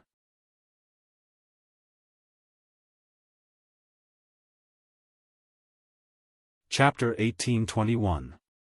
The Peach Blossom Cove was the place where Chu Luyue had first met Rongxiu. It was an extremely special place. Even though it was part of the Divine Ruins world, the power of the Gate Realm was weak and the space was unstable. It would be destroyed by the spatial turbulence from time to time, and if one was not careful, they would lose their lives. It was extremely dangerous. Hence, there was no aristocratic family guarding that place. After all, it was more important to protect one's own life first. If one had to face the danger of death at all times and could not obtain any benefits, what was the point of going there? The Peach Blossom Cove was such a place. There were no heavenly treasures or earthly treasures there, nor were there any exceptional opportunities. There were only undulating mountain ranges and large patches of peach blossom forests. For some reason, the peach blossoms in the Peach Blossom Cove did not bloom or wither according to the season.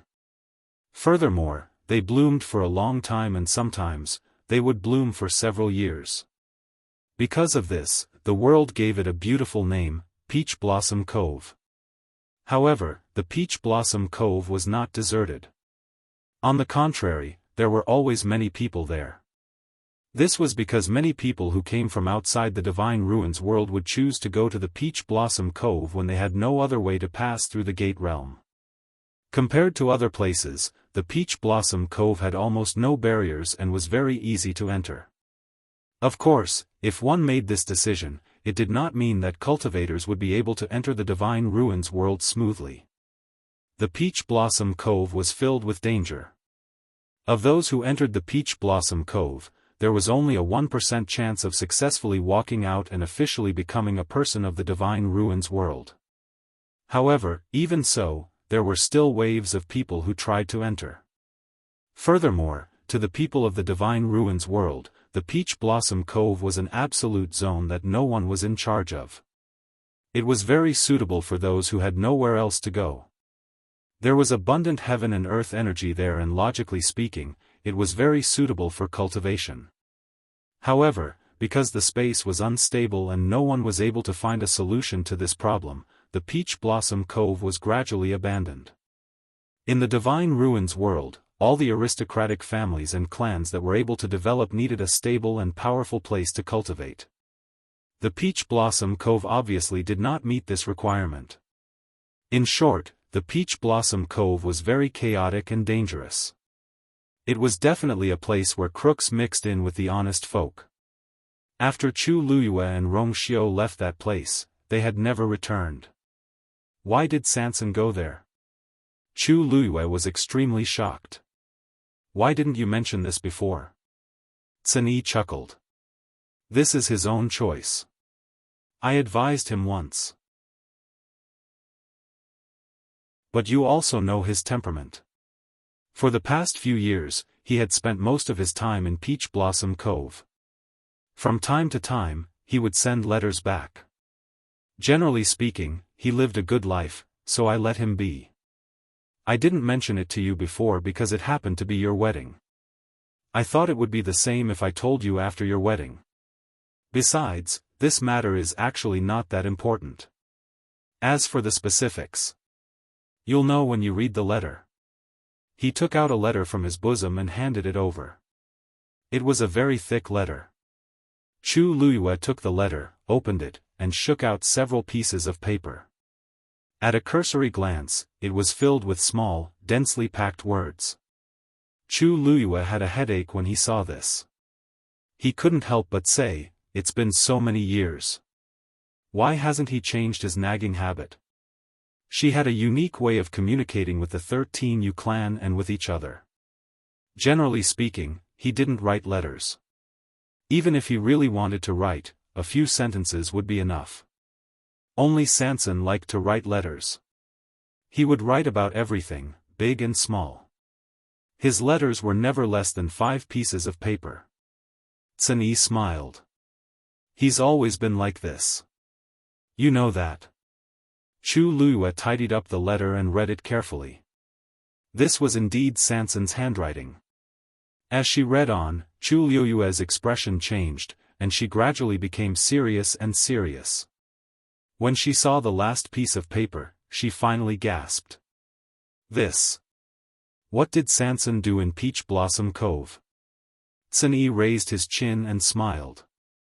Master, you personally taught Sanson how to calculate accounts. Can't you tell what he's doing? Of course, Chu Luyue could tell. The first half of the letter was very normal.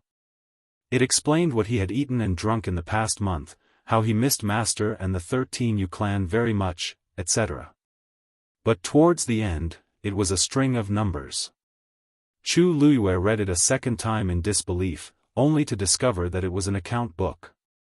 Sanson had actually opened a shop in Peach Blossom Cove, and this letter recorded the income and profits of the shop. Looking at the last part of the profit and the shocking numbers, Chu Luyue's mind went blank for a moment. Did he open a shop or rob someone? Chu Luyue could be considered a rich person now. She first received a lot of money from her ancestors, and then Rongxiu sent her a universe ring. Her current net worth was considered pretty good in the entire Divine Ruins world. To be able to make her so shocked, it could be seen how terrifying the numbers on the letter were. The most infuriating thing was that Sanson seemed to know that Sun-yi and the others would be coming to Yuntian Tower soon to attend her wedding ceremony. He also knew that Sun-yi would show her this letter, so he specially wrote a paragraph for her at the end. The general meaning was that Peach Blossom Cove was too far away from Yuntian Tower, and he really couldn't get there in such a short period of time. In addition, the shop's business hasn't been very good recently, and he didn't earn much this month. He felt very guilty and planned to work harder during this period of time to make more profits. Finally, he invited her to go over and inspect it to show his determination to work hard. Looking at the last few sentences, Chu Luyue's eyelids twitched violently. This was still considered little, this was still considered as business not doing very well. What had Sanson experienced in the past few years in Peach Blossom Cove? Sanson said that since you've already decided to stay in the Divine Ruins world, you should buy some properties. He has already picked a few places and asked you to choose. Of course, if you fancy anything else, it's up to you. Sun-yi lowered his head slightly with a respectful attitude. Chu Luyue held her forehead and did not speak for a long time. She had to slow down. The feeling of being hit by money made her feel a little dizzy. Digression, I really have a cold, so I'm writing slowly. But I'll continue to update today until 10 p.m. So it's better for everyone to read it together later. Mobile users, please browse and read. A better reading experience comes from the Love Network.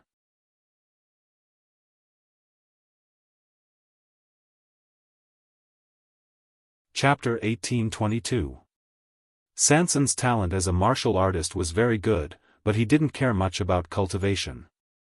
Even if he had a whip behind him, he wasn't willing to sit there and cultivate. He liked doing business. To be precise, he liked to earn money and save money. When the other members of the 13U were cultivating, he was the only one holding an abacus and strolling around the streets and alleys of the imperial capital. At first, Chu Luyue wanted to save him and pull him back on the right path, but later on, she saw that it was useless, so she gave up. Moreover, she had handed over many of her businesses to Sanson to manage. But that was a few years ago in Tianling. Sanson was shrewd and had his own philosophy of life. No matter who he was with, he could become friends with them. Therefore, when the 13U scattered and went into exile, Chu Luyue was very worried about the others, but she was very assured about Sanson. Even if he was in a desperate situation, he would always have a way to turn the situation around.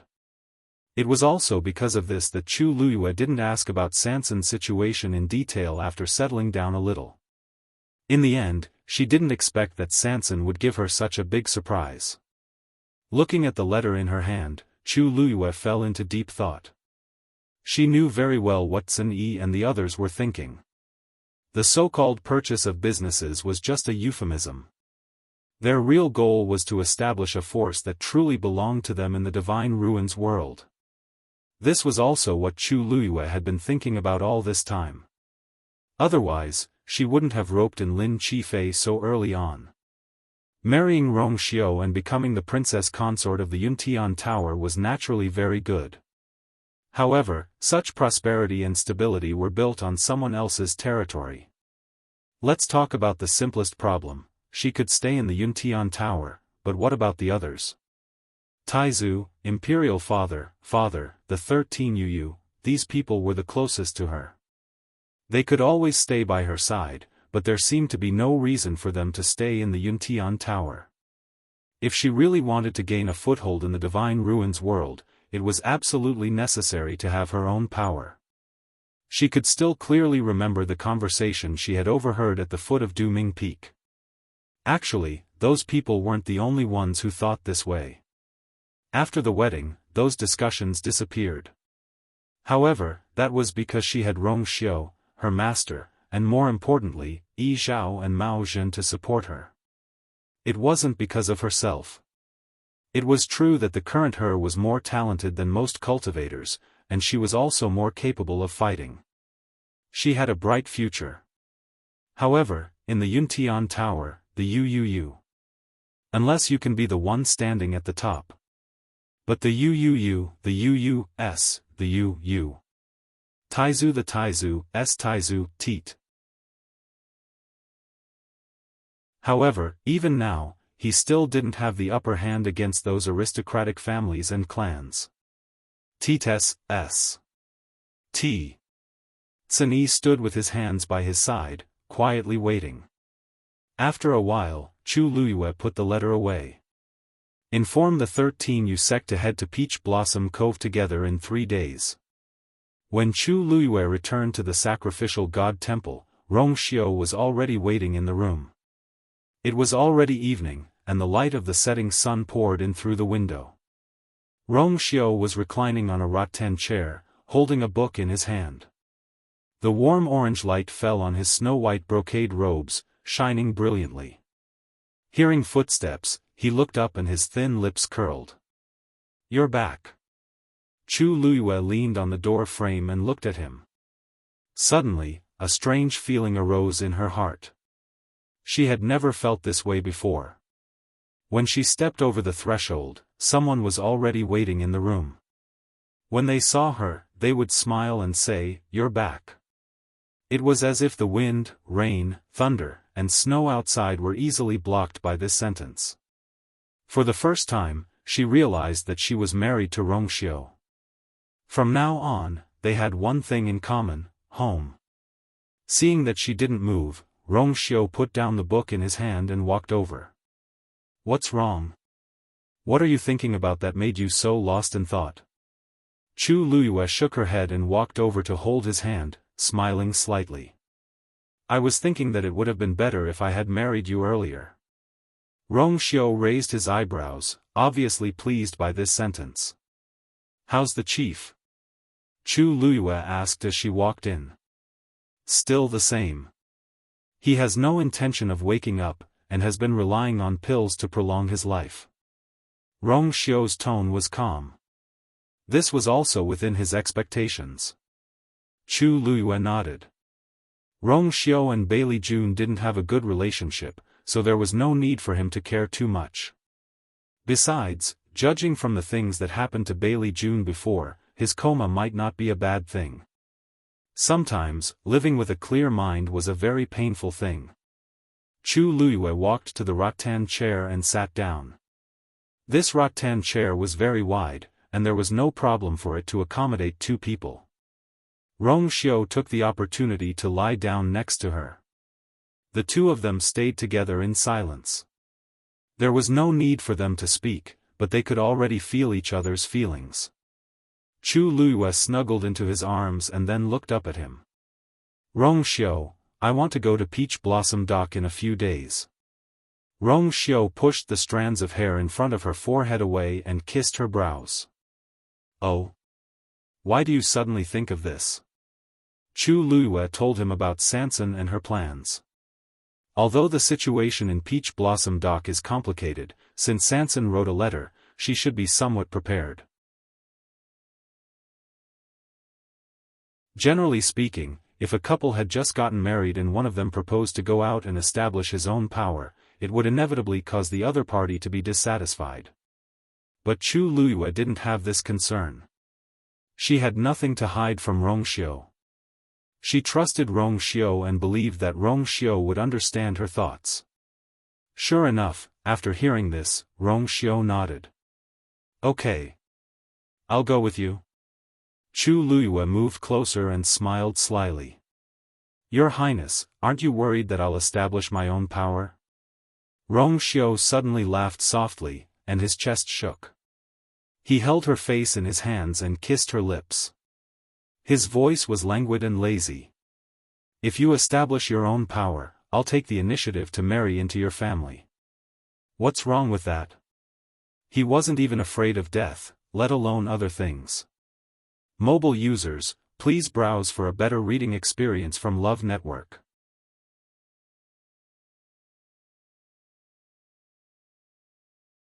Chapter 1823. 3 days passed in the blink of an eye. Everyone was surprised to learn that Rongxiu and Chu Luiyue were planning to leave Yuntian Tower and head to Peach Blossom Cove. Rongxiu only said that Yuntian Tower was the place where they pledged their love to each other. Now that they were getting married, they wanted to go back and take a look. This explanation made sense, so no one continued to pursue the matter. However, why is Enchanting going too? Crack. Little Hachi broke the hairpin in her hand with a murderous look. Yujio silently put away his wooden sword, afraid that she would break his sword in a fit of anger. It hadn't even been a few days. Sister 8, since His Highness the Son of Saint is going with our master, he naturally has to bring someone with him. Enchanting is his confidant. Isn't that normal? Moreover, Peach Blossom Cove was a dangerous place with all kinds of people. It would be more convenient to bring someone with him. That's right. Compared to our master who brought so many people, His Highness the Son of Saint brought only Enchanting, which is already very little. Besides, I heard that Enchanting is quite powerful. Maybe he can be of help at a critical moment. Wu Yao asked as he packed his luggage. By the way, little Hachi, didn't you challenge him before? How was it? It was fine if he didn't mention this. Little Hachi was instantly enraged when she heard this. Her beautiful eyes were burning with anger. That Enchanting is not a man at all. Shifang, who was carefully putting away the vegetables he planted, finally raised his head and asked hesitantly, Sister 8. You tried? Chi. Little Hachi threw the broken hairpin in her hand out. The sound of something breaking through the air was heard. Shifang quickly dodged, picked up his vegetables, and ran away. Little Hachi let out a long breath and snorted. I didn't fight with him that day. Originally, she wanted to reason with him. Of course, her reasoning was basically to fight. However, when she saw Enchanting, he refused to fight no matter what she said. From the beginning to the end, he had no intention of fighting with her. He didn't even bother to talk to her. In Enchanting's eyes, little Hachi was just a willful girl. He had always been cold-hearted, so of course, he didn't want to argue with her. He also didn't want to waste his time. Unfortunately, in little Hachi's eyes, this was an open eye. Hence, this grudge was completely formed. Wu Yao wasn't of his. You are master's person. If he hits you, what if you go back and complain to master about it? In my opinion, this Enchanting is rather smart. Women were Tu's eyes of the most. Little Mina squinted his eyes dangerously, then suddenly revealed an enchanting smile. Anyway, there are plenty of opportunities along the way. Do you think I'm afraid of him? Tsuni pushed open the door. Let's go. Peach Blossom Cove was thousands of miles away from the Yuntian Tower. They had to pass through several teleportation formations. Even if everything went smoothly, it would take at least 10 days. Their speed wasn't considered slow on the way. Chu Luiyue was initially worried about the 13 UU. After all, traveling like this was very tiring. But soon, she realized that she was overthinking. Even little 13, who had the lowest cultivation level, didn't fall behind. Chu Luiyue was a little surprised. But after thinking about it, the 13 Yu had probably trained themselves after running around on their own for the past few years. Although these people's cultivation levels had increased, it wasn't obvious. But for some reason, Chu Luiyue still felt that their strength in all aspects seemed to have increased a lot. As they had been rushing, Chu Luiyue didn't ask in detail. About 13 days later, they finally arrived at Peach Blossom Cove. When they came out of the teleportation formation, they saw a desolate wasteland. On the wasteland, the ground was cracked and ravines crisscrossed. In front of them, a huge transparent light screen descended from the sky. On the other side of the light screen, there was a completely different scenery. There was a continuous mountain range, and large patches of pink peach blossoms spread out. It was a scene full of vitality. But looking at it like this, it was hard to believe that it was a dangerous place. At this moment, Chu Luiyue and Rong Xiu's group were not the only ones on the teleportation formation. This teleportation formation was very big. Although it had been there for a long time, and there were traces of time, it was still working well. There were all kinds of people around the teleportation formation. At a rough glance, there were at least 100 people. When they appeared, they immediately attracted the attention of these people. This time, Chu Luiyue brought a few people from the 13 Yu, while Rong Xiu only brought Yan Qing. However, there were already 9 people. Their sudden appearance here was quite eye-catching. Most importantly, the auras of this group of people were simply too extraordinary. Anyone with a bit of eyesight could tell that they were of noble birth and were definitely not ordinary people. This kind of temperament could only be cultivated by a top-notch aristocratic family. When those people's judgmental and suspicious gazes landed on her, Chu Luiyue was also quietly sizing up her surroundings. Among them, there were a few obscure and powerful auras that attracted her attention. A chill suddenly rose from the bottom of her feet. However, when Chu Luiyue wanted to take a closer look, that sense of danger disappeared. Those few gazes disappeared almost at the same time, and there was no way to investigate. Chu Luiyue looked around without batting an eyelid. However, the people around her quickly retracted their gazes. In fact, those who chose to come to Peach Blossom Cove were not simple people. There were all kinds of people arriving here every day. There were destitute aristocratic young masters, and extremely vicious fugitives. There were beautiful girls, and also old people who had experienced the vicissitudes of life. Therefore, although the appearance of Chu Luiyue and the others attracted some people's attention, it was only for a short time. Everyone's first priority here was to enter Peach Blossom Cove and survive. Let's go. Rong Xiu raised his chin, held Chu Luiyue's hand, and walked forward. The group of people followed. The teleportation formation was not far from the light screen, so it did not take them too long to reach the light screen. Chu Luiyue exhaled softly. She did not expect to come here again in her lifetime. Mobile users, please browse for a better reading experience from the Love Network. You're tuning in to the Dreamy Chapters YouTube channel. We're so grateful for your support, and don't forget to subscribe to join us on this incredible journey through captivating stories. Your generosity through donations truly makes a world of difference, as it's the primary source of revenue that allows me to expand and enhance this channel for you. Thank you from the bottom of my heart for being a part of this adventure.